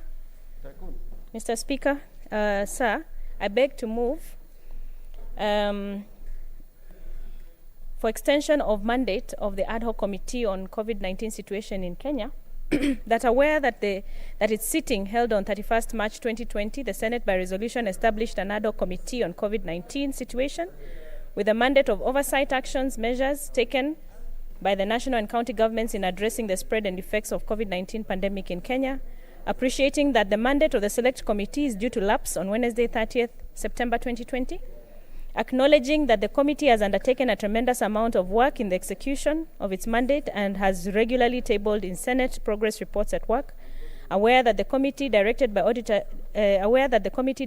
Auditor General to undertake a special audit on the utilization of funds allocated to and appropriated by the 47 county governments in responding to COVID-19 pandemic, and that the report thereon, once received, will require to be considered by the committee, noting that the COVID-19 situation in the country continues to evolve. Now, therefore, the Senate resolves to renew the mandate of the ad hoc committee on the COVID-19 situation in Kenya by a further period not exceeding 30 days of this resolution to enable the committee to continue to monitor and oversight the evolving COVID-19 situation in the country and to table its final report in the Senate. Mr. Speaker, maybe I'll just give a little background and brief of what the committee has achieved so far. As you are aware, when we started, there was no any other committee that was sitting. We were amongst the first, actually we were the first committee to sit virtually on virtual meetings, and therefore discovering the efficiency of virtual meetings. And at that time, we're able to hold very many meetings in a day. Would hold and meet with a lot of stakeholders, and therefore we're able to do quite a bit, because then also members were not engaged in the other committees. And then slowly, the other committees also started engaging in their work, and slowly now all the committees are active, Mr. Speaker, and we are fully aware of the fact that COVID is here to stay with us. And even as it continues to evolve, all the standing committees are now fully briefed on the issues that we have presented here and tabled, and the committees have adopted. And we really want to just begin to wind up by handing over to the standing committees, and that is why we are requesting this 30-day extension to enable us receive the remaining requests that we've made to the various cabinet ministries, as well as the Auditor General reports, as we have mentioned when we were moving the motion. Mr. Speaker, 6 months was indeed a short time. 6 months is what we were given at the beginning, but I believe we were able to canvass a good amount, simply because at that time everything had come to a standstill, and even when we requested for information from the ministries, we were able to get it quite fast. But now that things are going back to normal, things have slowed down a little bit, and it is for that reason we are yet to receive the Auditor General's reports. We are yet to receive requests from several ministries, as our second round of engagements had already started. So we need to consider these and give our recommendations to the standing committees as we hand over. Mr. Speaker, we have tabled to this House 8 reports, and all of them have had very, very good recommendations, and we've had a lot of wins.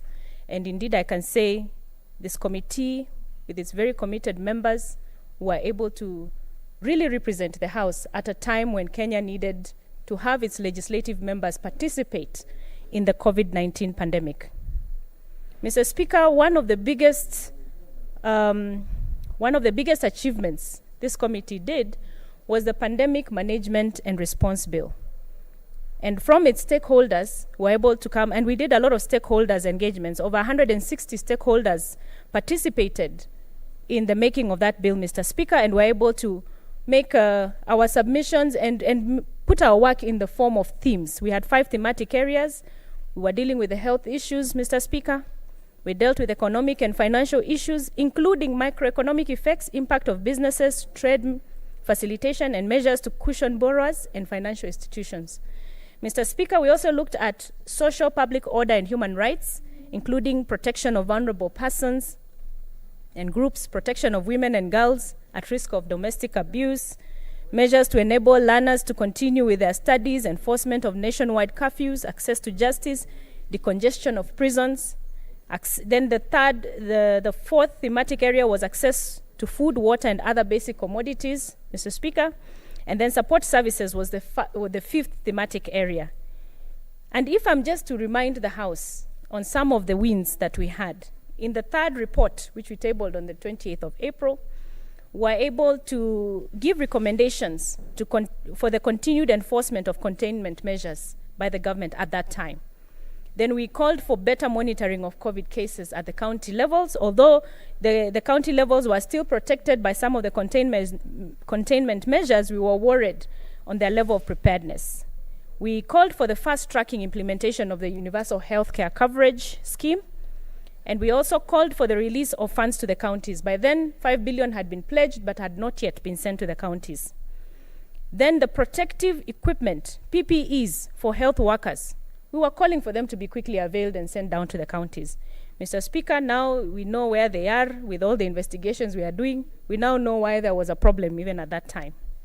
And then we called for guidelines by the government on disposal of masks. We had already started identifying that masks were going to become a big environmental issue at that time.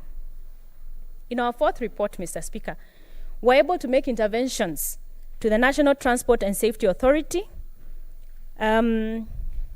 because they had a problem where all motor vehicles inspections had stalled, again, because of not appreciating technology, and we're able to push for digitalization of functions at NTSA. This was a really big win, and this is an issue that was later picked up on by the Transport Committee, of which now we left with them to monitor the situation. We had interventions with the Inspector General of National Police. All right, so here we were requesting for alternative facilities for detention for those found breaking curfew rules, because we realized where they were being detained, they were also at risk of contracting the COVID-19. Mr. Speaker, on the fifth report was on economic and financial issues. Mr. Speaker, and this is where our second round of engagement, we are still waiting for letters to come from the various ministries. But on this one, we recommended for the operationalization of regulations for establishing micro and small enterprises development fund, as well as accountability oversight of a COVID-19 emergency fund, and disbursement of funds to counties. At that time, it had not yet been done, but now it has been done, and then cushioning of people who had lost jobs due to COVID-19. Mr. Speaker, this is an outstanding area of which we want to receive reports so that we can consider them before we hand them over to the standing committees. As you know, this is a critical issue in Kenya today. A lot of people have lost their jobs. We still don't know what the government has done about stimulus packages. We are still waiting to hear. Today, I had the pleasure of meeting with some of the Juakali workers and some of their leaders, and they did confirm to us, other than now that the education sector is calling for desks and things like that, they've not seen any other major intervention by government to help them at this time to cushion the fact that they have really lost their livelihoods, Mr. Speaker. So this is really a key outstanding area, and we are waiting to hear from the relevant ministry so that then we can hand that over again. Mr. Speaker, as part of that engagement, the committee urged the government to consider a fiscal stimulus package and debt relief mechanisms that could assist people of small businesses to get back on their feet, as well as provide emergency relief to most vulnerable, elderly, poor persons in the rural areas and informal settlements. So we are aware of some of the programs that had been rolled out, and indeed the CS of Labor had given us his initial report, which we had included in the fifth report which we tabled. So we are now waiting to see and hear from them on the status as of now and what else the government has been able to do for Kenyans. On the sixth report, Mr. Speaker, we addressed social and public order and human rights. We tabled this report on the 19th of May, and we recommended, in that sixth report, we commended for a wage fund relief for the financial year 2021-2022. It was in this report also, Mr. Speaker, that we pushed the judiciary to adopt virtual court and e-filing mechanisms. That was a really big win of our committee because we really, really did push them. It was also in this report where our recommendation that the IPOA, Independent Police Oversight Authority, to ensure that police officers using excessive force on citizens were prosecuted. As you remember, we had a lot of challenges when it came to enforcement of containment measures, Mr. Speaker. Then it was in this report where we had asked the Ministry of Education to fast track a digital literacy syllabus, which we know didn't happen, unfortunately. And this still remains an outstanding area, but we are aware now that the Standing Committee on Education has picked up on education matters. Mr. Speaker, we might not need to go into this. We leave it to the Standing Committee. The enrollment of Inua Jamii program, it had been presented to us. We had a problem with it because it was reported during the meeting by the CS of Labor that the Inua Jamii register had not been updated at the time they were starting to roll out the program. So we need to hear the status right now and what has happened to those vulnerable people who might have been left out of the program. So it's important we receive the report, Mr. Speaker. In the 7th and 8th progress report, which we tabled on the 9th of June, and the 7th of July, progressively, these included the fact-finding missions that we did in Isiolo and Meru counties to check on their preparedness and response. On the 8th report, we were halfway through our mandate. And again, we checked on general issues on accessibility, especially accessibility of basic needs by most of the people, and how food was being distributed to the vulnerable by the national government, and also what the county governments were doing towards that. We observed that there were a lot of measures needed to be put into place, especially because of these issues, and also seeing that there were floods at around that time, again, locust invasion, and we're worried about especially counties that are not easily accessible. And Mr. Speaker, we also lauded heavily, we commended the efforts of private sector initiatives because we came across those in a big way. Private sector really came out at a time of COVID, and we realized that Kenyans have their own solutions, and what they need is to be given the space to participate in creating solutions. So, Mr. Speaker, the 9th report was tabled on 23rd September. And there was a bit of a distance between the 8th and the 9th. As you're aware, the House was very busy on other activities. And it was somewhere in between there where Senator Sakaja resigned from the committee. So it took a bit of time to reconstitute. So we lost a bit of time there, Mr. Speaker. But our 9th report is heavily to do with our county visits, which we were able to finally ask the seat of the Speaker to allow us to do more county visits, because by then the focus had moved to the counties. The focus for COVID-19 had moved to the counties. Money had already been dispersed to the counties. We considered the control of budget report on how counties had prepared for, budgeted, and spent their COVID funds. So we needed to go and see also how they had approached all the 5 thematic areas that we were oversighting. And we were able to do the coastal region, Mr. Speaker, and we've put that in our 9th report, which hopefully will be adopted today. It's also in the 9th report, Mr. Speaker, that we engaged with now frontline workers, health frontline workers, especially at the county level, and we're able to see the challenges they have. And in fact, now, because of the challenges that they have, and most of them you have seen them articulated on media, you know, you've had the doctors really complain. They have, the strikes are now almost becoming like everyday news. Mr. Speaker, these issues we have, as a committee in the 9th report, we want to recommend that the Labour Committee, which is headed by Senator Sakaja, will have to pick these up, because there are some perennial issues that our frontline workers unfortunately have to go through every year, and now is worse because of the pandemic, and they really need to be cushioned. So all those and the rest are there captured in the 9th report, which we shall hopefully have a chance to debate today. And Mr. Speaker, as I call on Senator Alake to second this motion, I really have to take this opportunity to thank my committee members for the level of commitment that they have shown.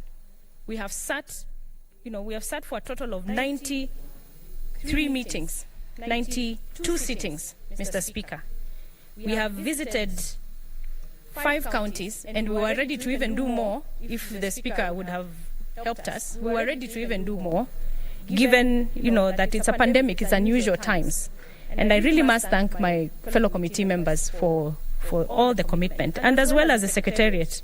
The Secretariat has worked tirelessly, especially at a time now when all the committees are active. We know they are stretched, but they still manage to give us what we need. Mr. Speaker, I beg to move, and I call upon Senator Halake to second.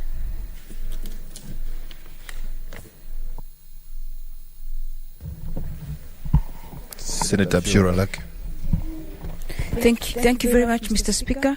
Mr. Speaker, I rise to support this motion and support the report of the ad hoc committee of Senate on measures to oversight the response to COVID-19. Mr. Speaker, as you've been told, this committee has had, I think I'll correct my chair, actually 94 sittings. And in fact 95 as of yesterday. In the 94 sittings, Mr. Speaker, as you've been told, this committee did have so many oversight, so many representational, so many legislative interventions and initiatives that would not have been possible without the good leadership of our chairperson. So I'd like to thank both the previous chairperson, Senator Sakaja, who left us in a really good place, and our vice chair, who stepped into his shoes very ably and very well and steered this committee with distinction, Mr. Speaker. Also, a lot of appreciation goes also to your office for the support we have received, and our colleagues who've really sacrificed. We used to sit a total of like 5-6 times in a week, a couple of times a day. We had met a total of almost 143 or different stakeholders and processed inputs from those stakeholders, Mr. Speaker.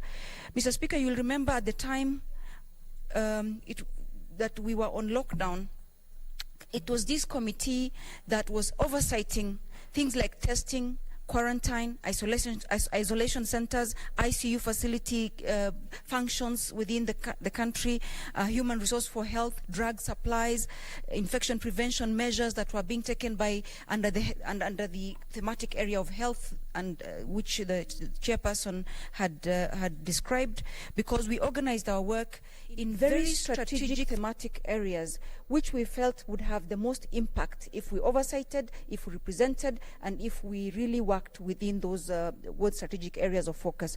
Mr. Speaker, under the strategic area of focus of health and health issues, we did so much to ensure that the citizens got the drugs they needed, were treated fairly in the isolation centers where they were put, that their issues were escalated, including people that were abroad. I think this committee was so instrumental in the airlifting of our citizens from India and from other parts of the world, where we highlighted to the authorities and to the ministry and made sure that we played the go-between to ensure that our citizens got the dignity and the support they needed to come back home. From testing to quarantine to isolation to universal access to community health issues to data and statistics, and even to some of the issues around projections. We made sure that we kept the ball on that area. Under the thematic area of access and finances and thematic area of socio-economic, this committee, as you remember, was in the news for having supported the most vulnerable people in our informal settlements to ensure that the landlords did not chase them away or did not throw them out. I know that was a bit controversial, but that did a great deal to ensure that the dignity of our most vulnerable community members were taken care of by virtue of our representation on their behalf, Mr. Speaker. Mr. Speaker, under social order, social justice, and public order, we made sure where the policemen were high-handed, this committee ensured that human dignity was observed, that human rights were not violated, and that even where such violations happened, the people were put to account. Mr. Speaker, you'll remember we made sure that the police, we made sure that the Minister for Interior, we made sure that the Minister for Health were all invited, were held accountable, and that they did the right thing, Mr. Speaker. Mr. Speaker, you'll also recall that, as you were told by our chairperson, this committee met on diverse occasions, met diverse stakeholders, from the private sector healthcare workers, to public sector healthcare workers, to community healthcare workers, to associations of nurses and doctors, and to the boards and everybody else in between, KEMRI and the rest of them, to ensure that under the thematic area of health issues, that all our health workers, including insurance companies such as NHIF, where we made sure that they covered for the people that were not able to take care of medication for themselves or isolation for themselves. So I think this committee did very well. In terms of legislation, because this is a house of legislation, we made sure that a pandemic response bill was developed in record time, with one of the most comprehensive public participation ever, given that then it was done online, but we also had in this house, in this very chamber, lots of submissions from different stakeholders, and that bill, in my opinion, is one of the most participated in, the most comprehensive bills that any house could have done. Mr. Speaker, unfortunately, this bill is now gathering dust at the National Assembly, having been declared a money bill. But that said, I think this House has done and dispensed its duties with distinction once again, Mr. Speaker.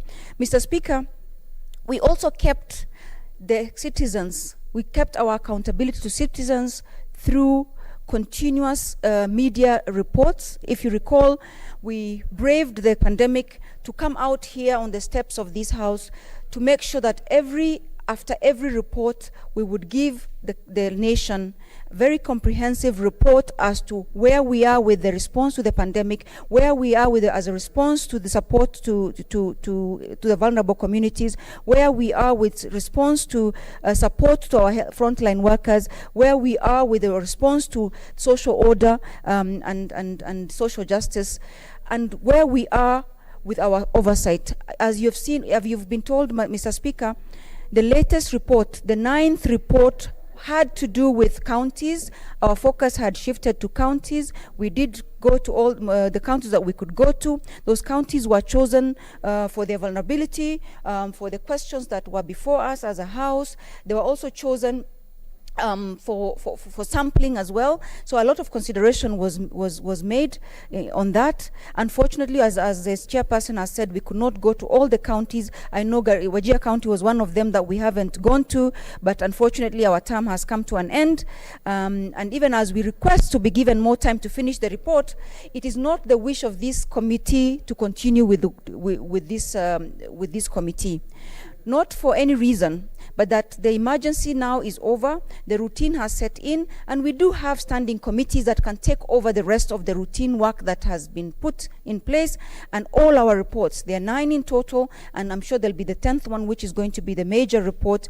We kept the nation, this House, and all the stakeholders abreast of what this House has done towards oversighting, towards representing, and towards ensuring that we, as House of Senate, kept the ball rolling and made sure that we held ourselves and others accountable to give the best service to our citizens, both in the 5 thematic areas that we had identified for ourselves.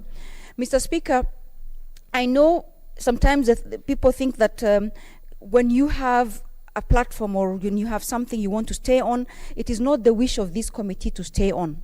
It is the wish of this committee, however, to do the quality of work that this House is accustomed to, the quality of work that has become the standard unit for our committee and for ourselves as individual brands. For that reason, we had asked for a bit more extension of time, not to continue to do the work, but to finish the report. And some of the reasons why this report had not been been finalized is because of the need for certain forensic audits, especially as regards of oversight of funds to counties and oversight of funds to our national government and to the Ministry of Health and to KEMSA, where we felt that we wanted to do a really thorough investigation through a forensic audit, and that report only was submitted to us just 2 days ago. And for that reason, we would like then to make sure that our final report reflects those facts. Our final report reflects that important information, and therefore it's the reason why this committee had asked for more time to ensure that we enrich our report with those facts that are from the forensic audit as performed by the Auditor General. So I think, Mr. Speaker, I don't want to speak too much to that. The chairperson has done a fantastic job in enumerating what this committee has done, the approach we took in terms of how we organized our work, and what we did in terms of just making sure that we go on the ground to ensure that what we were given or the information that we received from our stakeholders is corroborated on the ground as well, and that sampling is satisfactory enough for the committee, at least so far. Even if we didn't manage to do as many counties as we really wished to, we now think that our Committee of Health and our Committee of the different thematic areas that we identified can be assigned some of the routine work that will have to continue, because this pandemic is going to be with us for a long time, Mr. Speaker. So with those few remarks, Mr. Speaker, I wish to thank all of you, your office, for the support that was given to us, our colleagues for the vote of confidence that we could do this work even under the circumstances that were very new to all of us, and to our previous chairperson for the great job he did to steer us for the period he was our chair, and for our vice chair who took over, who did a sterling job in ensuring that this country, this house, and the people that rely on us for services and got what they deserved, Mr. Speaker.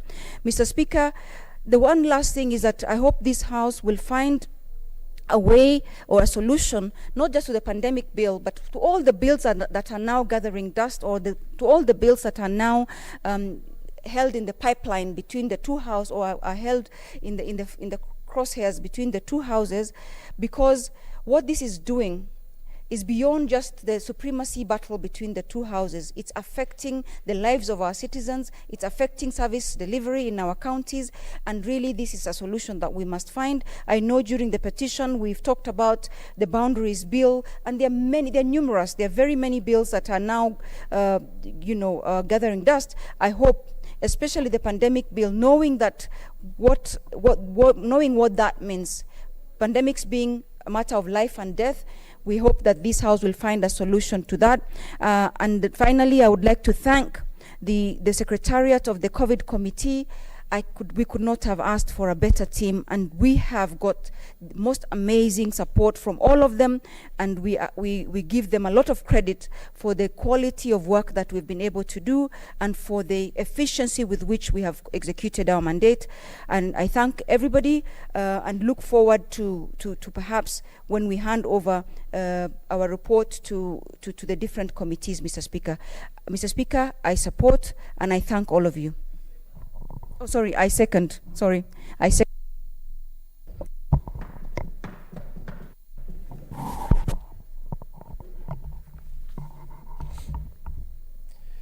Honorable Senators, I propose the question, which is that aware that it is at its sitting held on Tuesday, 31st March 2020, the Senate, by resolution, established an ad hoc committee on the COVID-19 situation with the mandate to oversight actions and measures taken by the national government and county governments in addressing the spread and effects of the COVID-19 pandemic in Kenya. Appreciating that mandate of the Select Committee is due to lapse on Wednesday, 30th September 2020, acknowledging that the committee has undertaken a tremendous amount of work in execution of its mandate and has regularly tabled in the Senate progress reports on its work. Aware that the committee directed the Auditor General to undertake a special audit on the utilization of funds allocated to and appropriated by the 47 county governments in responding to the COVID-19 pandemic, and that The report thereon, once received, will require to be considered by the committee. Noting that the situation in the country continues to evolve,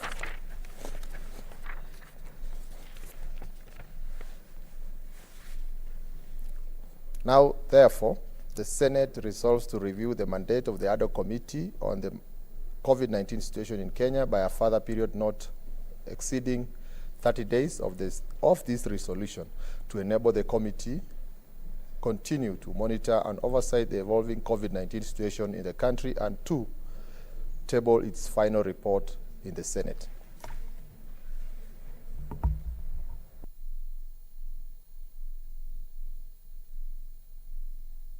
Senator George Chilayako. Thank you very much, Mr. Speaker. Mr. Speaker, I want to congratulate this ad hoc committee for doing a good job. The ad hoc committee has been very productive. They have been very dedicated to this work.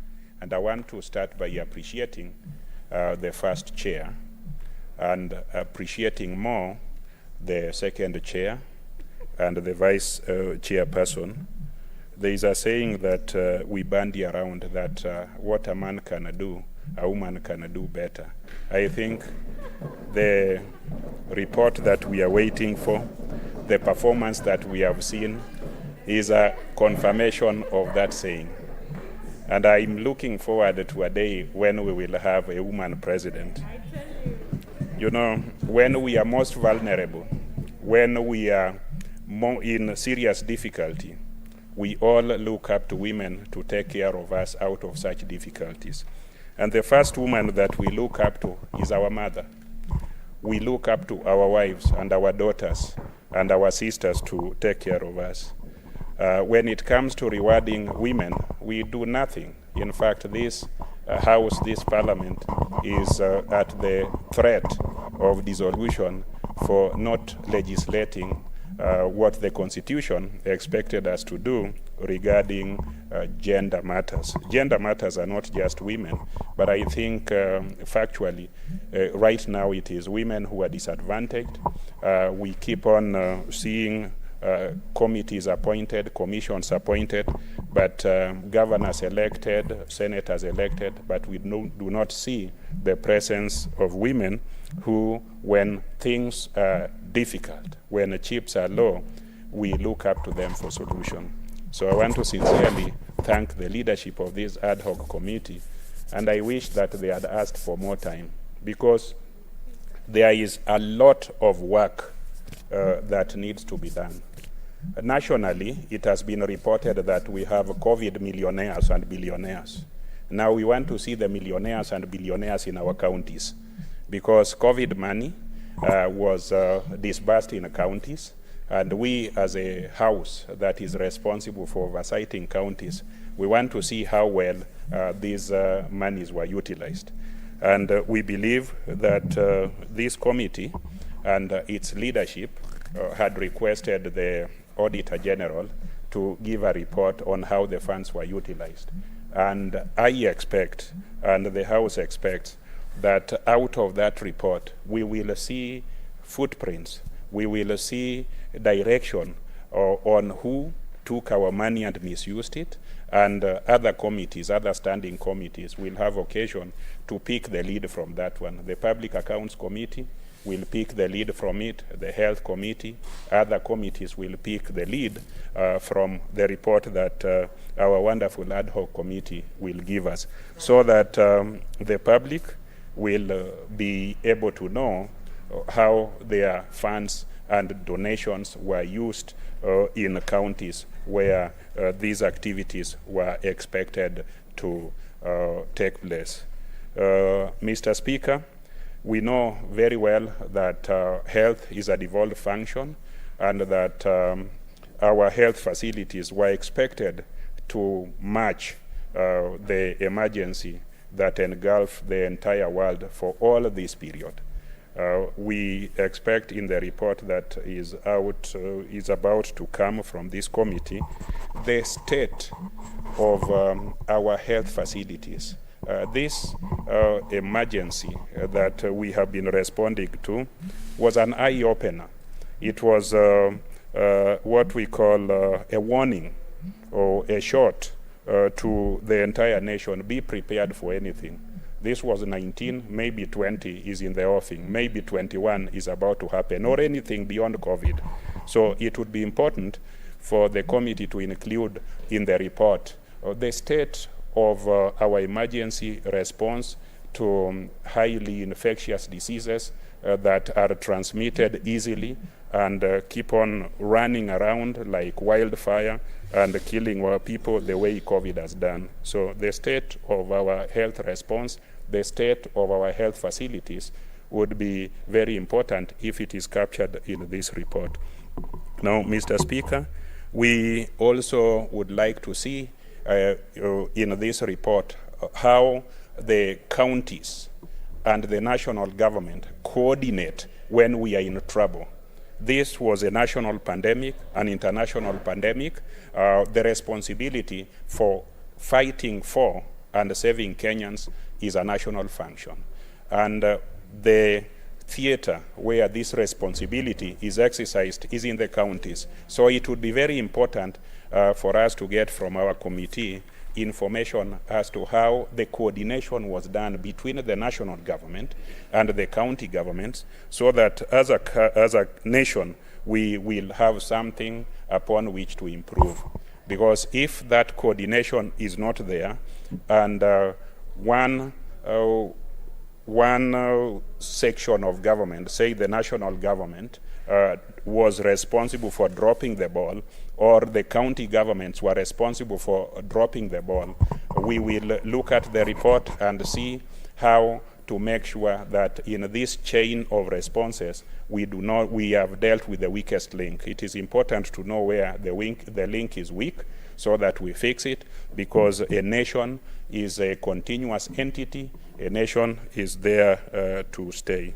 Mr. Speaker, I want to say in conclusion that COVID is with us to stay, and that as our ad hoc committee winds up its activities, I am sure the Standing Committee on Health and other committees must be ready to take the baton from where the committee has left it.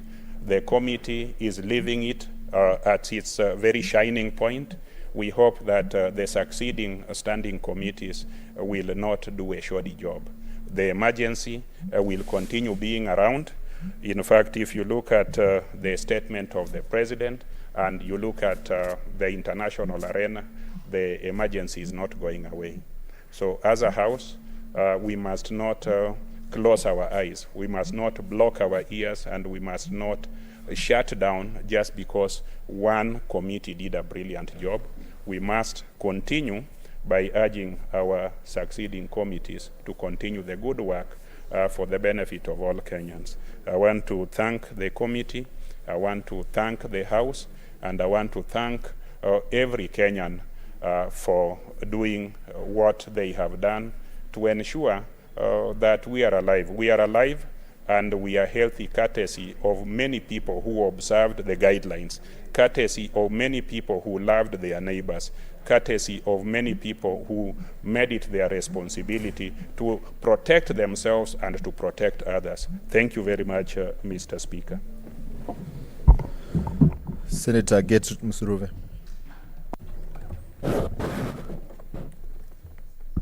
Honorable Speaker, thank you for giving me this opportunity to support this motion.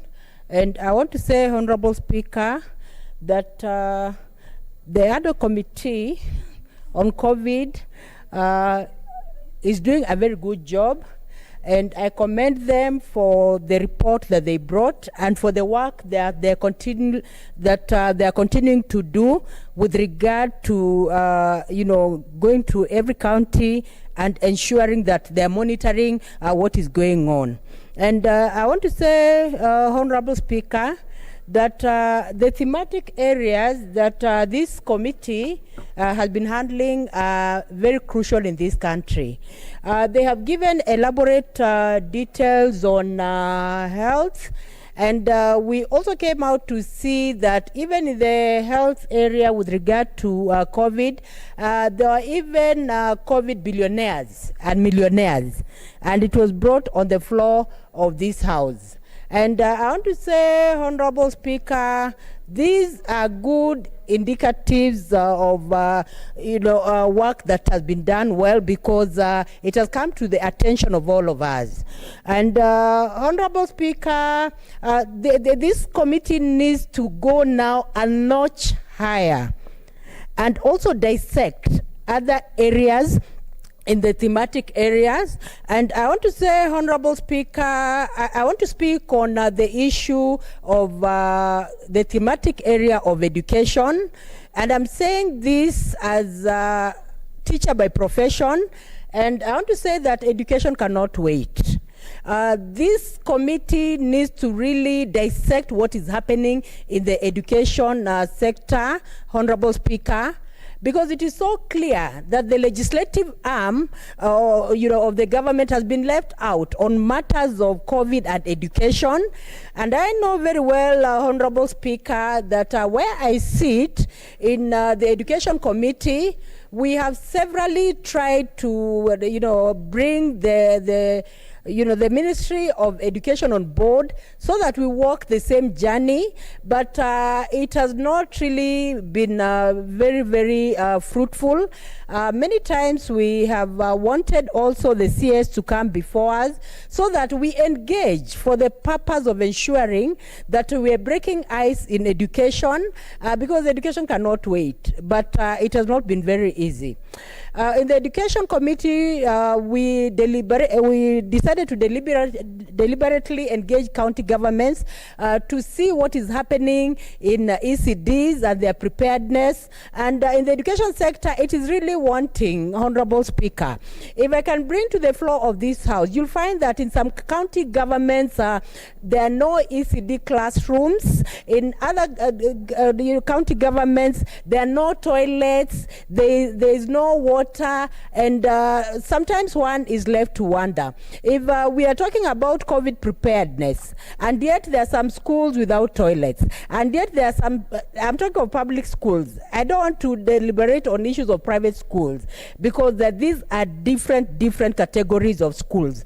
So in many public schools, we realize that there is no water, no toilet, and we are talking of COVID preparedness. So I want to say, Honorable Speaker, that the Ministry of Education has been very inactive in addressing this issue of COVID preparedness. And I want to say, Honorable Speaker, there's need to interrogate if there are any funds that were given to the Ministry of Education from the national government, partners, and from all over to address this issue of COVID, because it has been very silent, Honorable Speaker. And I want to say, Honorable Speaker, even when the ministry is holding conferences, they need to bring the legislative arm of government also in the conferences so that we engage and see the legislative gaps that are there, and we see how to fill for the purpose of ensuring we are supporting children of this country. But, Honorable Speaker, most of the time you'll find conferences being held without the legislative arm of government being brought on board. But you will find, Honorable Speaker, that the conferences are usually among allies, stakeholders, and themselves. And I want to say, Honorable Speaker, we cannot rule out the issue of education in this area. So there's need for this committee led by Dr. Sylvia Kasanga, to Senator Kasanga, to you're heading there. There's need for this committee to have, for their time to be extended so that they can actually address these areas, Honorable Speaker. Even in some counties, it is pathetic. You'll find that there are classrooms that are made of mud, and then they have a finishing of cow dung, Honorable Speaker, during this COVID period. Even in some areas, you'll find that there are classrooms where children go, but they're invested by jiggers because of the finishing of the classroom. So I want to say, Honorable Speaker, that there's a lot that needs to be done in the area of education. And I want to say that even as there's a lot of, the uncertainty with regards to opening. It's because of the lack of preparedness when it comes to matters of COVID. Because sometimes when the CS says we are opening in June, extends, we are opening in September, extends January, then comes down to October.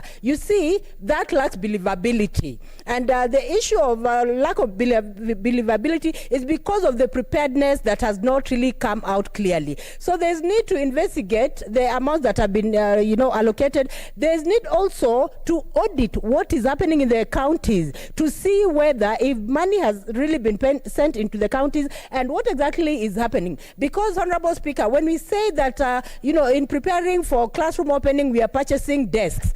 Honorable Speaker, where are we taking the desks in a mud classroom? That could be even maybe, I don't know how many centimeters. So how many meters? So I need to state clearly, Honorable Speaker, priorities must be set right. When we are talking of desks, when you're talking of, let us start with infrastructure, so that the classrooms are there, so that the facilities are there. And I want to say, Honorable Speaker, it has to come out clearly that even when the person at the helm in the ministry is uncertain, then other organs will be uncertain in the pronouncements that they make. Because I remember the other time the TSC, I think after the pronouncement that schools will be open soon, in that panic, the TSC decided to recall teachers. By Honorable Speaker, the TSC was just performing its mandate of ensuring that there are teachers in schools.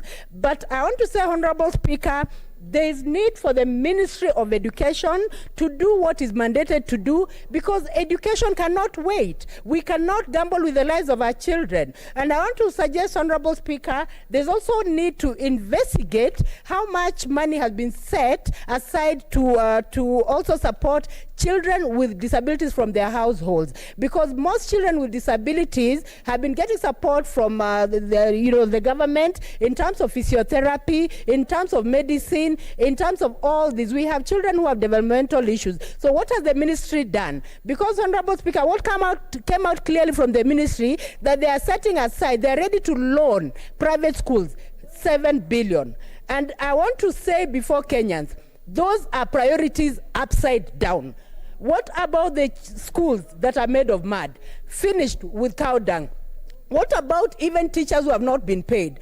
Honorable Speaker, even if it is a sessional loan, it is a sessional loan upside down. The Ministry of Education should come before even the whole house and tell us exactly what they have done, and we need to go to the ground and see what they are saying corroborates with what is on the ground. Because most of the time information is taken to the ministry, you will find that the responses we get are desk responses, where somebody just sits down and says, this is what they've asked, we'll say this, we'll say this. But there's need for interrogation. And I want to say, Honorable Speaker, also, even when it comes to universities needed to open like yesterday because of the issue of research. The ministry is not able to do research like universities would do. So I want to suggest, Honorable Speaker, there is need for this committee led by Senator Kasanga to have a matrix of operation where they're going to look at information in schools and see that things are happening well. And especially when it comes to issues of disability. Because when you ask about issues of disability, they'll just tell you, we have sign language interpreters, we have sign language interpreters, we have different and varied categories of disabilities, and all these disabilities need to be addressed, because there are children with disabilities in their households. Their parents don't know what to do with them. And Honorable Speaker, just to bring to the floor of this House, the Ministry of Education has not communicated even to schools in the counties mashinani. If you investigate from heads of schools, no communication at all has come from the ministry. So I'm just wondering, can they bring on table and tell Kenyans what exactly they have done in terms of preparing to reopen? Let them not talk about desks because it is irrelevant. In a situation where there is no infrastructure, in a situation where there are no classrooms, in a situation where there are mud classrooms, in a situation where even the classrooms are falling off and almost falling on, on learners, let them come clearly and tell senators, because the children of the common man must be our concern. And as a Senate, we must be a generation that is making a difference in ensuring that children go back to school, and not only go back to school, get quality education, and not only get quality education, children are safe in the environment. Thank you, Honorable Speaker, for giving me this opportunity, and I thank this committee, and my suggestion is that their time should be extended, but let them give a report on the issue of education, because as a committee, we are not able to break through with the ministry and the relevant stakeholders. Thank you, Honorable Speaker, for the opportunity. I support. Asante sana, Mheshimiwa Senator Daktari Gertrude Musuruve. Mheshimiwa Senator, ningelipenda kuomba, kwa sababu bado kuna watu wengi sana ambao wangelipenda kuzungumzia hoja hii, kwamba tupunguze muda. Najua kwamba kila mtu anaweza kuzungumza kwa dakika 20, lakini ndiposa tuweze kupatia kila mtu nafasi, ningeliomba kwamba tuzungumze kwa dakika 5, kwa sababu hii sio kura ya maamuzi tu, ni ushawishi wa kuongeza muda. Iko sawa hiyo? Asante. Kwa hivyo kwa wakati huu naweza kumpatia naibu wa speaker, Mheshimiwa Profesa Kamaru.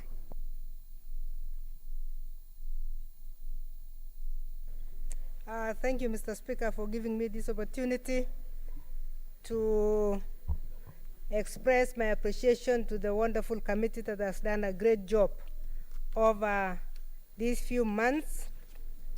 The committee we call the Ad hoc Committee on COVID-19 Situation in Kenya.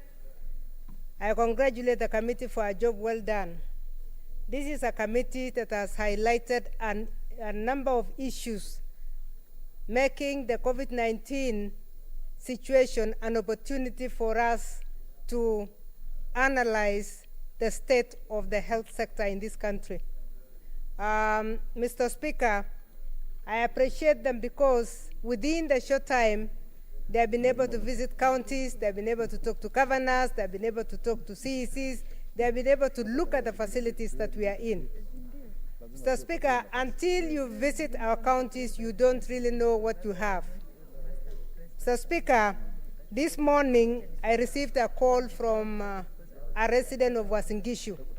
In fact, one of them was talking in one of our radio channels and was asking whether it is true that the county government of Uasin-Gishu does not have an ICU facility. The truth is that it is true.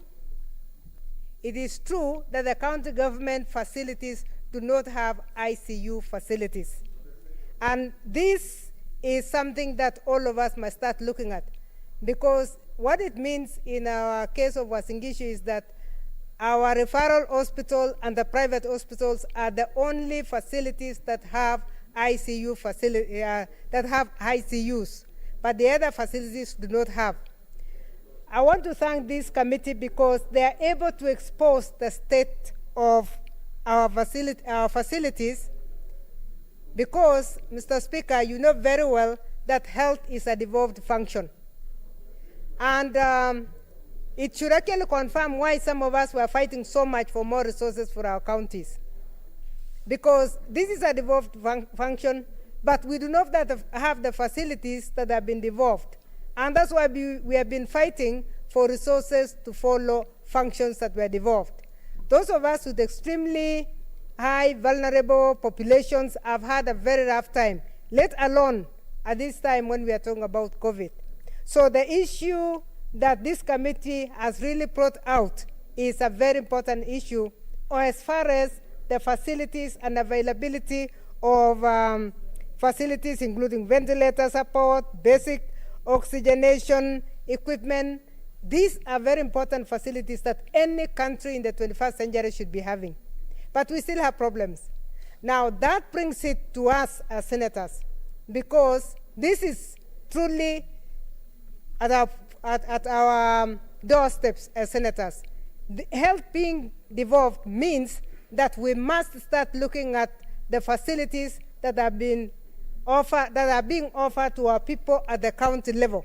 And if they are not sufficient, if they are not of the right level, like they were not sufficient enough to deal with COVID-19, we must think afresh, and we must start talking to our Council of Governors and actually having a conversation on where the priorities must be, because the priorities in the counties must take care of some of these issues which are rights to the Kenyans. Health is a right according to our constitution, and if we cannot afford health, then there is very little that we can afford.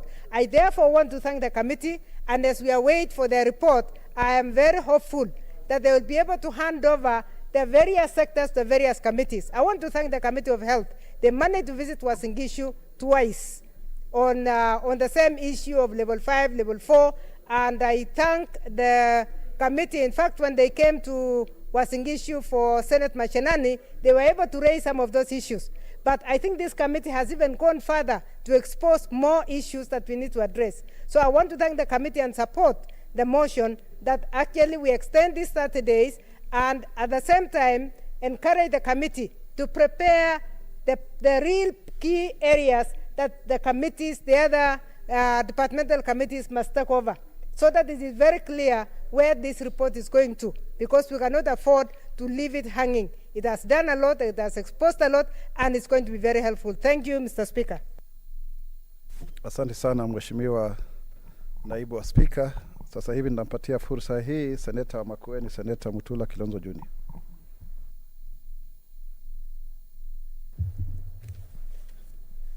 Thank you, Speaker. I rise to support this motion to extend the mandate of this committee, but allow me, Speaker, to say a few things. First, that it is during this committee that a member of the Senate was arrested for violating rules they had drafted themselves and resigned. So this committee has actually put us on the limelight for many reasons, good or bad. It is during the life of this committee, Mr. Speaker, that racketeers pretending and purporting to import masks and PPEs caused so much havoc at KEMSA, Mr. Speaker, that we have 7 billion or more or thereabouts worth of PPEs lying around there. Somebody wonders whether these puppeteers and racketeers were hoping that the pandemic would last longer. Mr. Speaker, we were alive when a governor of Muranga purported to build a hospital in 2 months. Mr. Speaker, we were alive when the governor of Machakos turned the stadium into a hospital or an isolation facility. We were alive when the Ministry of Health finally decided that dead bodies can't walk out of their coffins and therefore COVID can't be transmitted when the body is sealed in a coffin. We were alive, Mr. Speaker, when the Ministry of Education got so confused about COVID that they are actually not sure when the schools will open. We were alive, Mr. Speaker, when the tourism sector is on its knees, literally. I got a message yesterday that workers of Lyco Regency, that famous hotel, have not been paid for the last 4 months. Mr. Speaker, whilst this committee is talking about COVID and Kenyans are back to reggae and doing whatever they feel like, including this famous group of politicians, of whom I am happily amongst them, Mr. Speaker, the BOM teachers of Kenya have not been paid for 6 months. The Ministry of Health has given such stringent positions on opening of schools, and I'm a chairman of one, that it would require us to build new schools in doubles for purposes of complying with COVID-19. Ministry of Health has not sent money to workers and teachers and schools for any financing since March. Schools are grinding to a halt. It is not enough to extend the mandate of this committee unless we can speak about the education. For the first time, the press are saying the Minister of Education is indecisive. It's strange, because he was hired actually for being decisive. Are schools going to open? Yes or no? The committee of COVID before you end your term, and I expected a statement today as you extend your term, should state clearly the position of the COVID committee on opening of schools. You are the oversight. Do we open or not open schools? That is the question. Answer that question. Because when the minister says open schools in October, our crowded classes, where kids are going to play together, our public schools that do not have water, our public schools that do not have sanitizers, our public schools where you are not going to have social distance, that can only happen when the cabinet secretary does not have children in public schools. I know, because I sit in the committee that was discussing the extension of this committee, that the people who are afraid of the audits of the COVID funds do not want to see these committees and its term extended. I must say that very clearly. And I know that these cartels are operating on our corridors here. We want the audit of COVID funds as soon as possible. Special audit. Because if you don't get it done, because what is the magic about 4 months? Is COVID going to end in 4 months? No. Mr. Speaker, I support the extension. Thank you. Asante sana Mheshimiwa Seneta Makueni. Sasa hivi nampa fursa hii Seneta Farhia Ali Haji. Thank you, Mr. Speaker, and I'm happy to see you on that seat. And I also speak like Senator Sakaja said when you're also on that, you're on that seat, so I'm very proud of you and happy to see you there. Mr. Speaker, and you're the only speaker who speaks Kiswahili throughout. And that is also another plus, because the official language of this country is two, Kiswahili and English. So I'm happy that you are the one who does. Now add me 2 minutes for just praising you. Mr. Speaker,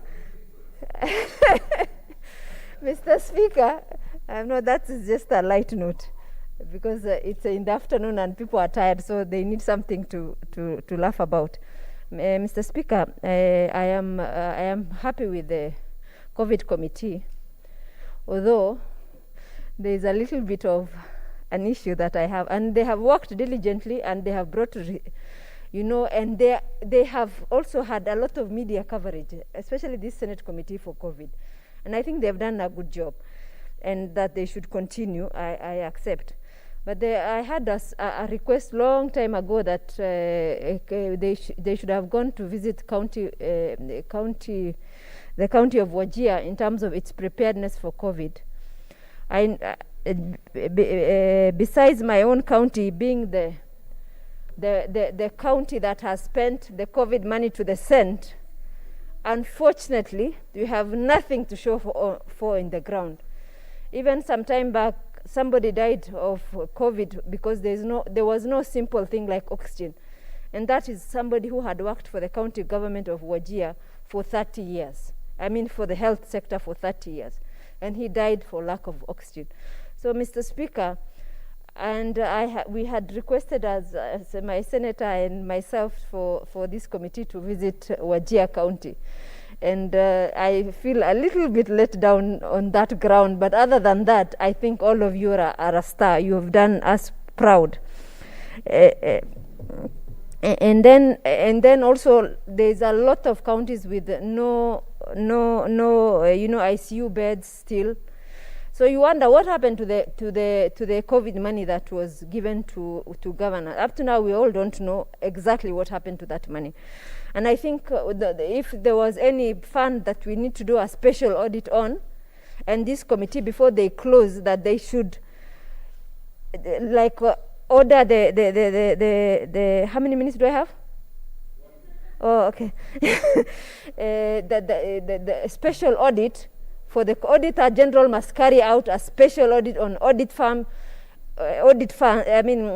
money on all the 47 counties, because I think these are people who are spending money on behalf of sick Kenyans, and they don't want, and I'm glad it's through the grace of God that Kenyans are not dying in their numbers. It's not because the county government have worked hard. It is just that God has felt that Kenyans should not die. And Mr. Speaker, you know, this is one of the things that, the enemies of devolution use against counties, that people are wasting money to have counties set up, yet they are not doing what they are meant to do. Mr. Speaker, I think this committee, I also support and approve the extension just in case my time ends. But please, if you leave a legacy in terms of the COVID money, please do that. And even if you need a little bit more time, you let us know, we will approve. But that you must not leave, your term must not end without a report on what happened to the COVID money. Mr. Speaker, I thank you. Asante sana kwa vile ambavyo umezungumza mzuri sana kabisa Seneta, lakini hata huku huhitaji muda wa ziada. Unazungumza kwa fasaha. Kwa hivyo wakati huu nitampatia fursa Seneta wa Taveta, Seneta Mwaruma Jones. Asante. Thank you, Mr. Speaker. Just to correct you, it's Senator for Taita Taveta. When the Taita people hear you saying that it is Senator Taveta, there would be a bit disgruntled because the county is Taita Taveta with that mixture. For starters, let me start by supporting the motion that seeks to extend the mandate for the COVID-19 ad hoc committee, and secondly, to congratulate them because of the sterling performance in their mandate, which was really a gargantuan task that was geared towards managing and monitoring the management of the pandemic. The committee has said that they are seeking for the extension, not because they're desperate to remain there, but there is some work that is remaining, especially work to do with report writing. And we are waiting, really, Mr. Speaker, to see the type of report that would give us. That is the 10th report. We have gone through very good reports, 9 reports so far, and I know the final report would be the best one, and I would be wanting to see the recommendations therein, especially the recommendation then that would include handing over of the work that is remaining to the various standing committees. For example, we know that during the COVID period, there were very many people who lost jobs. Some of them must have lost their jobs without the regulations being followed. So this, we are waiting for the recommendations, especially in our Labor Committee, to see the people who are denied employment or their jobs without following the right procedure. Also in our counties, because, Mr. Speaker, most of these things are happening in our counties, and the management of COVID and its ravaging results really were happening in our counties. There are people who have not been paid their salaries because of one reason or the other, so would be wanting to know what type of recommendations would come from that committee. But most importantly, Mr. Speaker, is the issue of corruption that has denied the counties facilities or health facilities. Given that health is devolved, would want to see the action point in terms of recommendations, because we are waiting for Auditor General's reports or audited reports on how the money was used by the counties. So would be wanting to know the people who are culpable and how the committee would recommend how those people would be dealt with. But most importantly also, the economy really was affected by the coronavirus. There are so many people who lost businesses, yet they have huge loans at the SMEs, banks, cooperatives, and so on. So would be wanting to see what the committee would propose as recommendations in how these people would be, the poor people in the villages would be assisted. Also would be wanting to see how to revamp the education sector, given that our people literally ate the fees that was supposed to be, the money that was supposed to be used for the fees. What would happen to these students who would be supposed to be going back to ni hoja ipi ya nidhamu ambayo unayo Senator Ochilo yako? Mr. Speaker, since this is a house of record, would I be in order to request my very good neighbor and brother to explain what it means eating the fees? How is the fees eaten, Mr. Speaker, since it is not food? Senator Ledama Olekina. Mheshimiwa Spika, ile jambo ambalo limemchanganya mwenzangu ni kwamba wewe unaongoza seneti hii leo kwa lugha ya Kiswahili. Sasa wakati anasema kukula ile pela ile hela aka translate directly into kwa Kizungu kusema ate the fees. Thank you, Mr. Speaker. Thank you, Mr. Speaker. Really, I've been speaking in English, and as you can see and judge for yourself, it was Queen's English. Only that if you go to social media, most of the people are saying that the fees were eaten. But on a more serious note, Mr. Speaker, people have already expended the monies that were supposed to go for fees. So would want maybe proposals that would be geared towards maintaining the students in school as the parents look for money to pay the fees. Lastly, asante sana Mheshimiwa Seneta Mwaruma, seneta wa Wadavida na Wataveta wote wa kule Timbila na pia Bura na Vesu na kwingineko, na pia na shahada ya masters ya kule Aga Khan University katika chuo cha Dar es Salaam. Kwa hivyo amesoma, amebobea. Sasa hivi nampa nafasi seneta wa Mandera, seneta engineer Mhandisi Mahmoud Mohammed. Thank you very much, Mr. Speaker. Let me also join my other colleagues in supporting this motion for the extension of the mandate of the ADA Committee on COVID-19 situation in Kenya. Mr. Speaker, when the pandemic of COVID-19 struck the world almost came to an end, Kenya not excluded. Mr. Speaker, sir, when the history of this country will be written, it will record what institutions of this country have done to deal with this pandemic, Parliament included. Mr. Speaker, we are happy that the Senate, in its own wisdom, decided to form a ADA committee to deal with this matter so that, they are seized of this matter so that the nation can see what needs to be done. Mr. Speaker, the committee has done very well, and I congratulate both the former chair and the current chair and the team for a job well done. Mr. Speaker, the committee has given progress report severally. Now I think they are dealing with the 9th report, and in fact their report will be completed if we know what happened to the funding that was given to the counties by various institutions, national government, and also the donors. Mr. Speaker, what has become clear that this pandemic has thrown this country into some crisis, and the worst of the places affected actually, if I see, is the education sector. Mr. Speaker, our children have been at home for the last, from March up to now, and in fact, the likelihood of going back to school again actually is very bleak. Mr. Speaker, sir, the Ministry of Education has been given a lot of confused reports, and I think either they don't know what they are doing or they don't want to do anything. Mr. Speaker, the report dealt with many thematic areas: health issues, financial and social issues, social justice and public order issues, access to food, water, and sanitation issues, and other cross-cutting issues. Mr. Speaker, it will be important then for this committee to finalize this report awaiting also the report from Auditor General in as far as how funds are being utilized, so that, you know, when the report is received by this committee, we have a way forward. A way forward where we submit the report to various standing committees, so that, you know, it can be taken to a logical conclusion, so that, you know, issues that have affected this country can be dealt with. In fact, this country will require a recovery plan after COVID-19. It has not actually, it's not over yet. We are told the curve has been flattened, but only after we are told that COVID millionaires appeared. Billionaires, I think, when they appeared, is that suddenly the curve has flattened.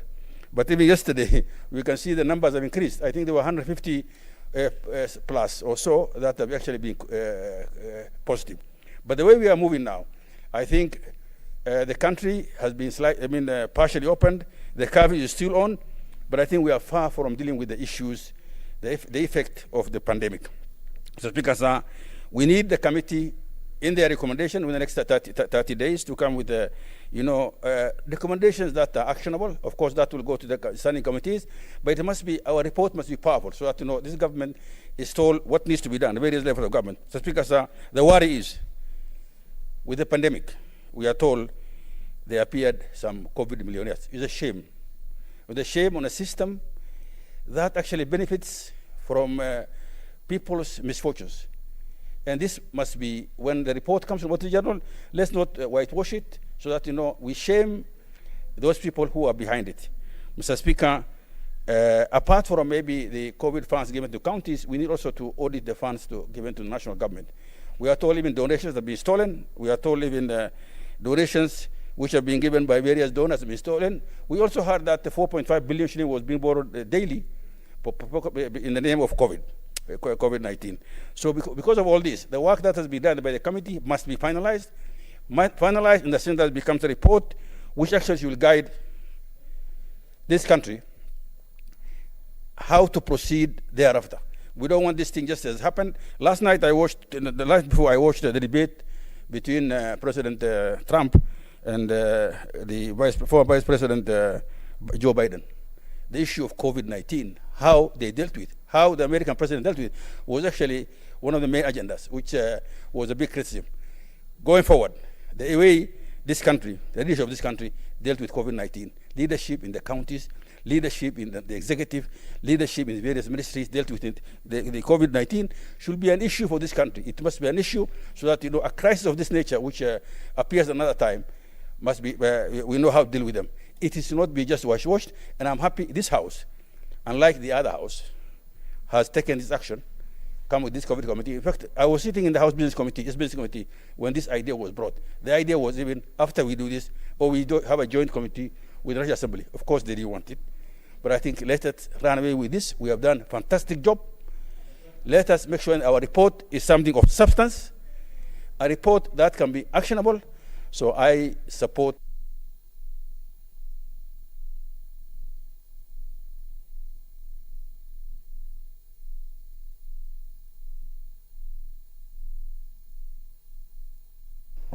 Asante sana Mheshimiwa Seneta Mhandisi Mahmud Mohamed.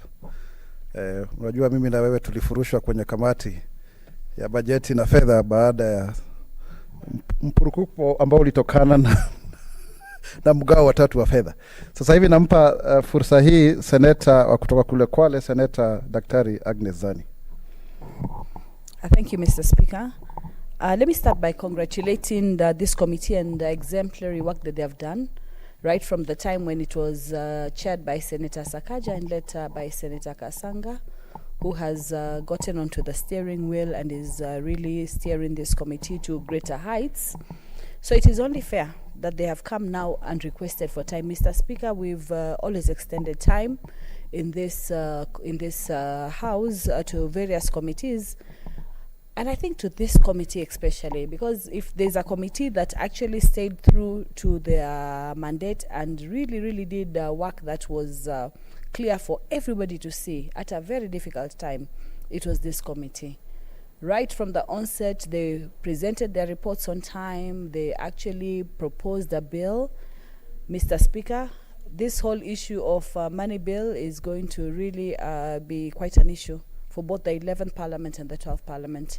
And one way or another, we have to be able to solve it, because some of the recommendations that have been given, or some of the issues that are addressed in that bill, are very critical for the way we live. This committee, Mr. Speaker, looked at all the facets of life, really: economic, social, health, education. And already so many senators have talked about the impact of what this committee really looked at, and trying to intervene on behalf of the Senate to ensure that these issues are heard very, very clearly. They are the most critical point in this committee. And at that point, they have run out of time, where they have mandated the Auditor General to undertake a special audit on the utilization of funds allocated to and appropriated by the 47 county governments. This is a very, very serious issue, Mr. Speaker. It's been alluded to by everybody. Almost in all sectors, there are lots more questions than answers that are coming through. Whether it is in the education sector, as Senator Musuruve quite clearly and elaborately elaborated on, and Senator Mahmood, where we don't even know, like for example in the Education Committee, some of the schools are not ready, because these schools are meant to have masks for the children, they're meant to have social distancing for the children, they're meant to have sanitizers for the children. So it becomes very critical. We've been meeting various county officials and asking them about the level of preparedness for the opening of the schools.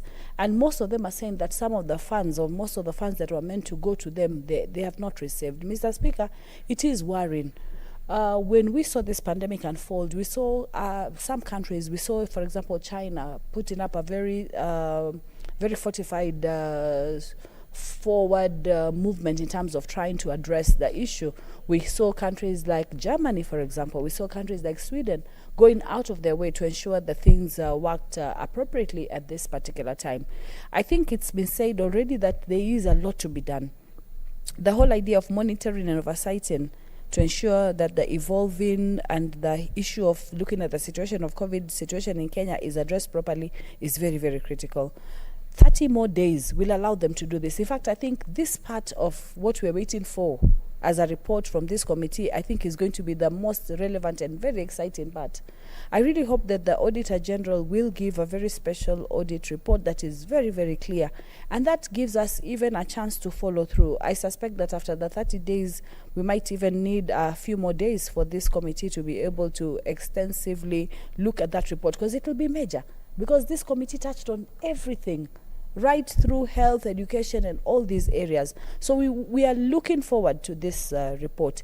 Let this committee be given a bit of time, so that by the time this audit report is received, it's received within a context of a committee that already is seized of the various matters, and they'll be able to articulate and present these views within the Senate. So I think 30 more days is appropriate, and I support that they be given this time so they can complete this work. We're proud of this committee. They've worked very, very well. I think they allowed the Senate to be seen, heard on the matter of COVID-19 situation in Kenya appropriately. Thank you, Mr. Speaker. Asante sana Mheshimiwa Senator Daktari Agnes Zani, na ningelipenda kuomba, kwa sababu wewe umetoka katika familia ambayo ina waandishi wakuu sana wa Kiswahili, kwamba tuwe na uzoefu wa kuzungumza lugha hii ya Kiswahili, hata ingawa nafikiri kulikuwa na mchakato mkali sana hapa kuhusu neno mzungumzishi, lakini nakuombeni kwa sababu ya wale ambao waliotufundisha Kiswahili katika shule ya msingi, Zakaria Zani na Teresia Zani, kwamba tuendelee vivyo hivyo. Ni watu ambao tunawaenzi zaidi. Sasa hivi ninampatia fursa hii Senator Mercy Chebeni.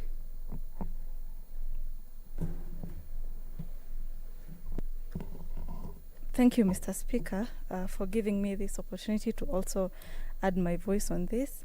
And I want to say that I support this motion on extension of the mandate of the committee. Senator Kasanga, as the chairperson, has really done a good job, and also Senator Sakaja did a good job as well. And the committee has really done very well and consistently updated this House on matters COVID, especially in the country.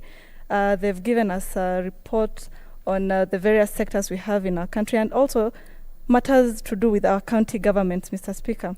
I therefore appreciate the efforts in exposing, especially the level of preparedness in the health sector in our counties. We've had reports of how our health facilities were in really bad state, but over the time, Mr. Speaker, they've improved, and we've seen that we have ICU beds available and other issues, Mr. Speaker. The other issue, Mr. Speaker, that they've also brought out is the issue to do with KEMSA and supply of PPEs. It has become a big issue, but and they have really exposed this matter, and therefore, Mr. Speaker, they've done a good job. We're also looking forward to the audit of COVID funds. We want to know where this money has gone to. Have our counties really utilized this money in the sense that they were supposed to utilize them, or where have they gone? Mr. Speaker, I think COVID is still an issue globally, and therefore more work needs to be done, and this committee therefore needs to have its mandate extended. Mr. Speaker, you can see in our education sector, there's a lot of confusion, anxiety. Our children don't know whether they are going to go back to school. The issue of preparedness, we don't know whether our schools are really prepared. Do we have masks ready? Do we have, what are they called? These things. Issues of sanitizers, hand sanitizers, Mr. Speaker. So therefore, there's really need a lot of things to be done in the education sector, Mr. Speaker. How do we protect our teachers and students when and if we open our schools? The other issue, Mr. Speaker, that the committee needs to look at is issue to do with post-COVID interventions. We need to look at how our economy is going to recover. Therefore, we need strategies. We need the committee to recommend on post-COVID interventions, Mr. Speaker. How do we resuscitate our tourism sector? How do we have our youths running their SMEs again, Mr. Speaker? Therefore, I support this motion, and I thank you, Mr. Speaker. Asante sana Mheshimiwa Seneta Sjebeni, mkimbiaji hodari sana. Sasa hivi nampa nafasi Seneta Okongo Omugeni, Seneta wa Nyamira.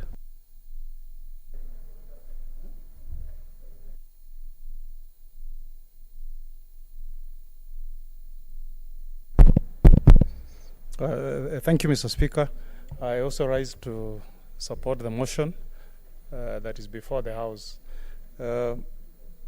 Speaker, this committee was set up to act as a link on our oversight role and on how effective the government has put in place measures to combat COVID-19. And we all can take judicial notice of the fact that COVID-19 is still causing serious negative effects on our country, including loss of lives. Mr. Speaker, just today we have received reports that we have lost the dear lives of 7 Kenyans. 184 Kenyans have tested positive. Yesterday we lost dear lives of 4 Kenyans. We had 151 Kenyans testing positive.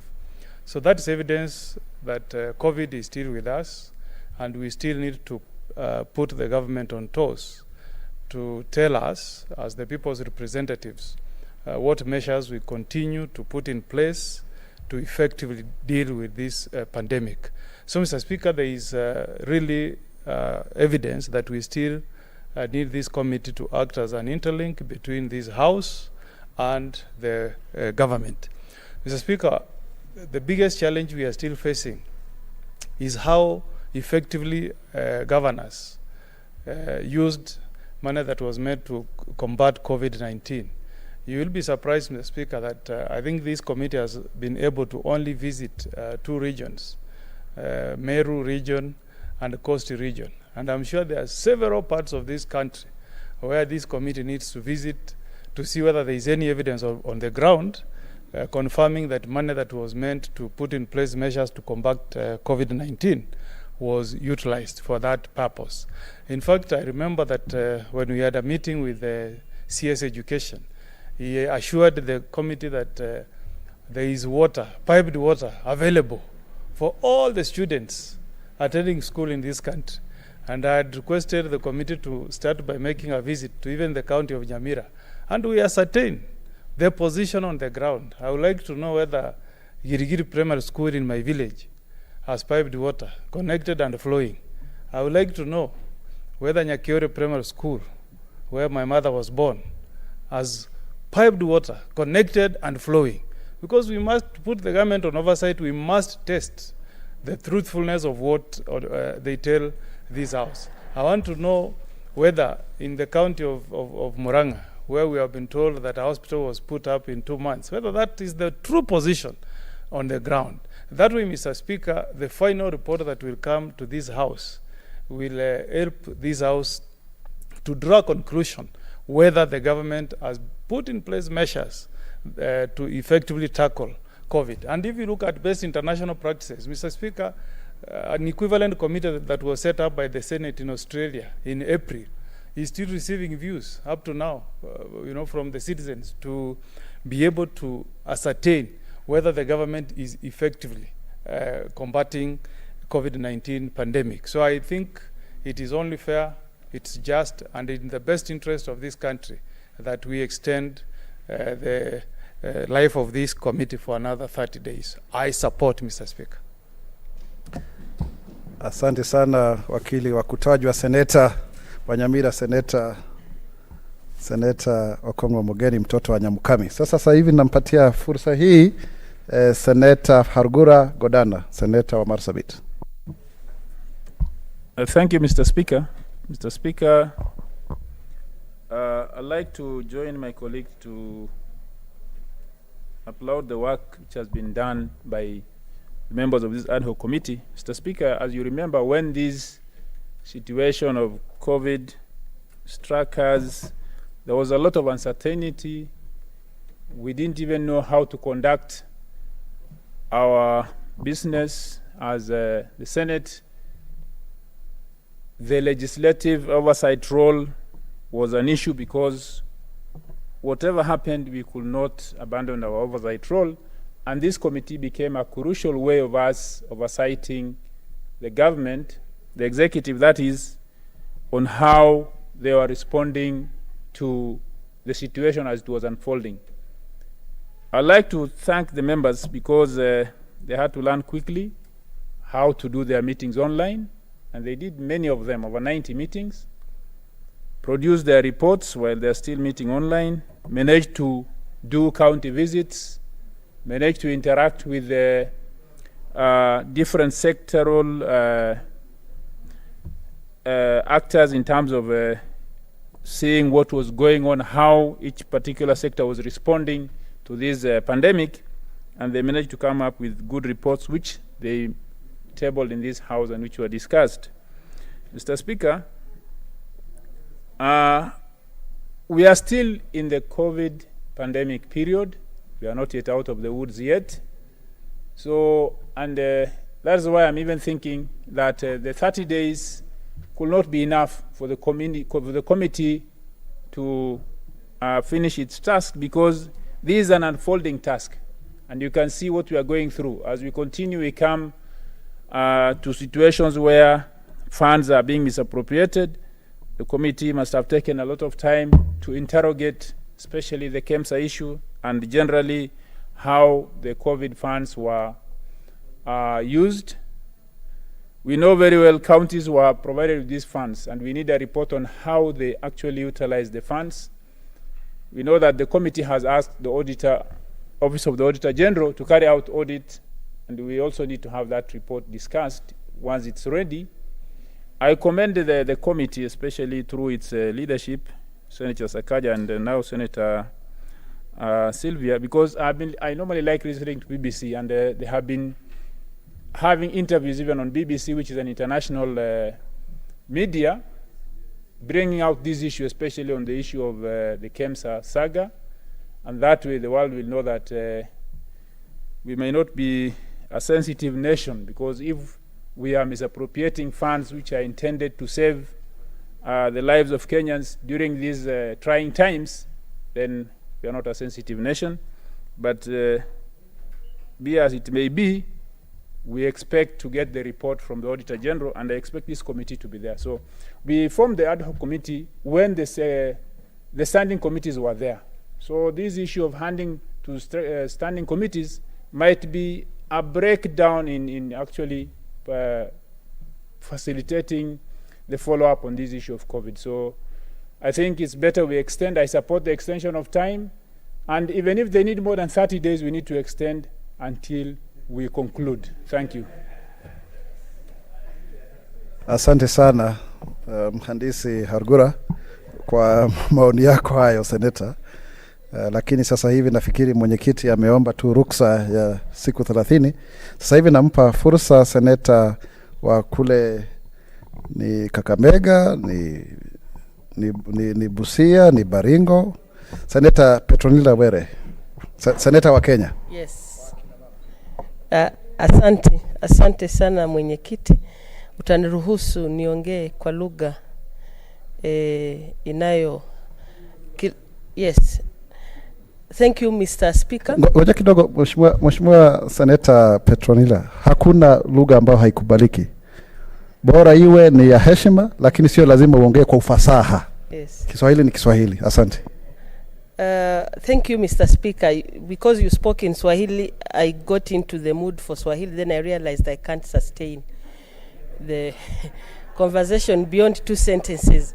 So you'll allow me to continue with English and also join my colleagues in supporting the extension of the mandate of the ad hoc committee on the COVID-19 situation in Kenya.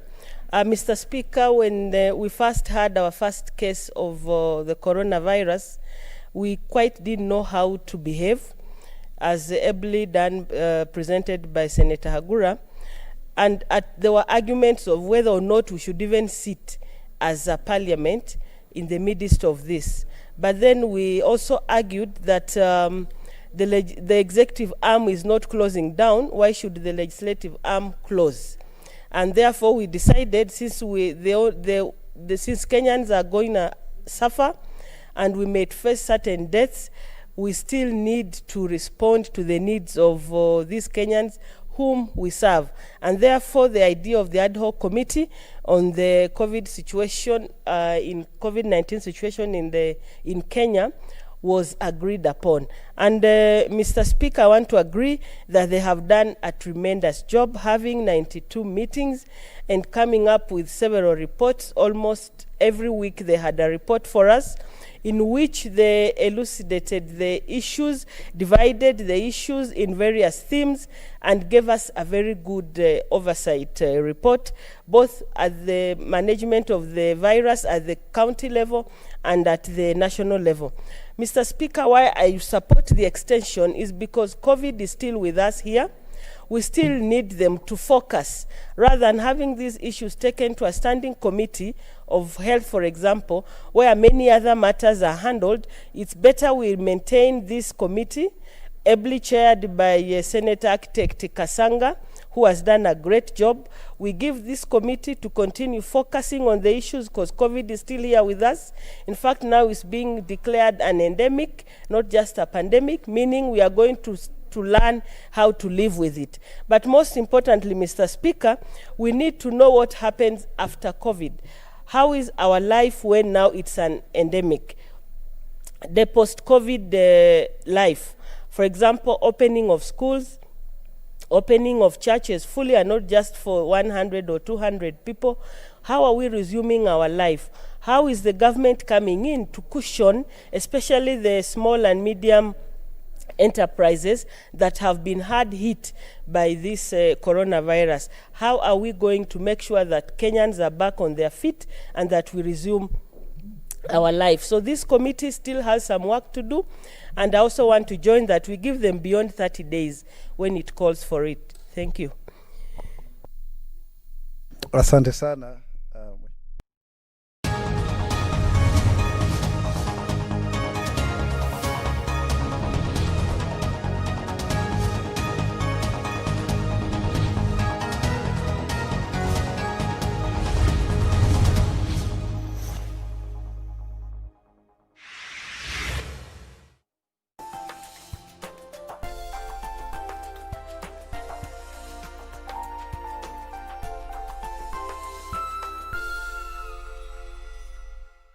When the world changed, it made us go back to the simple joys and love the little things even more, like serving up your best, eating together, and sharing more. Now, we'll take nothing for granted. And always remember, to taste the simple joys.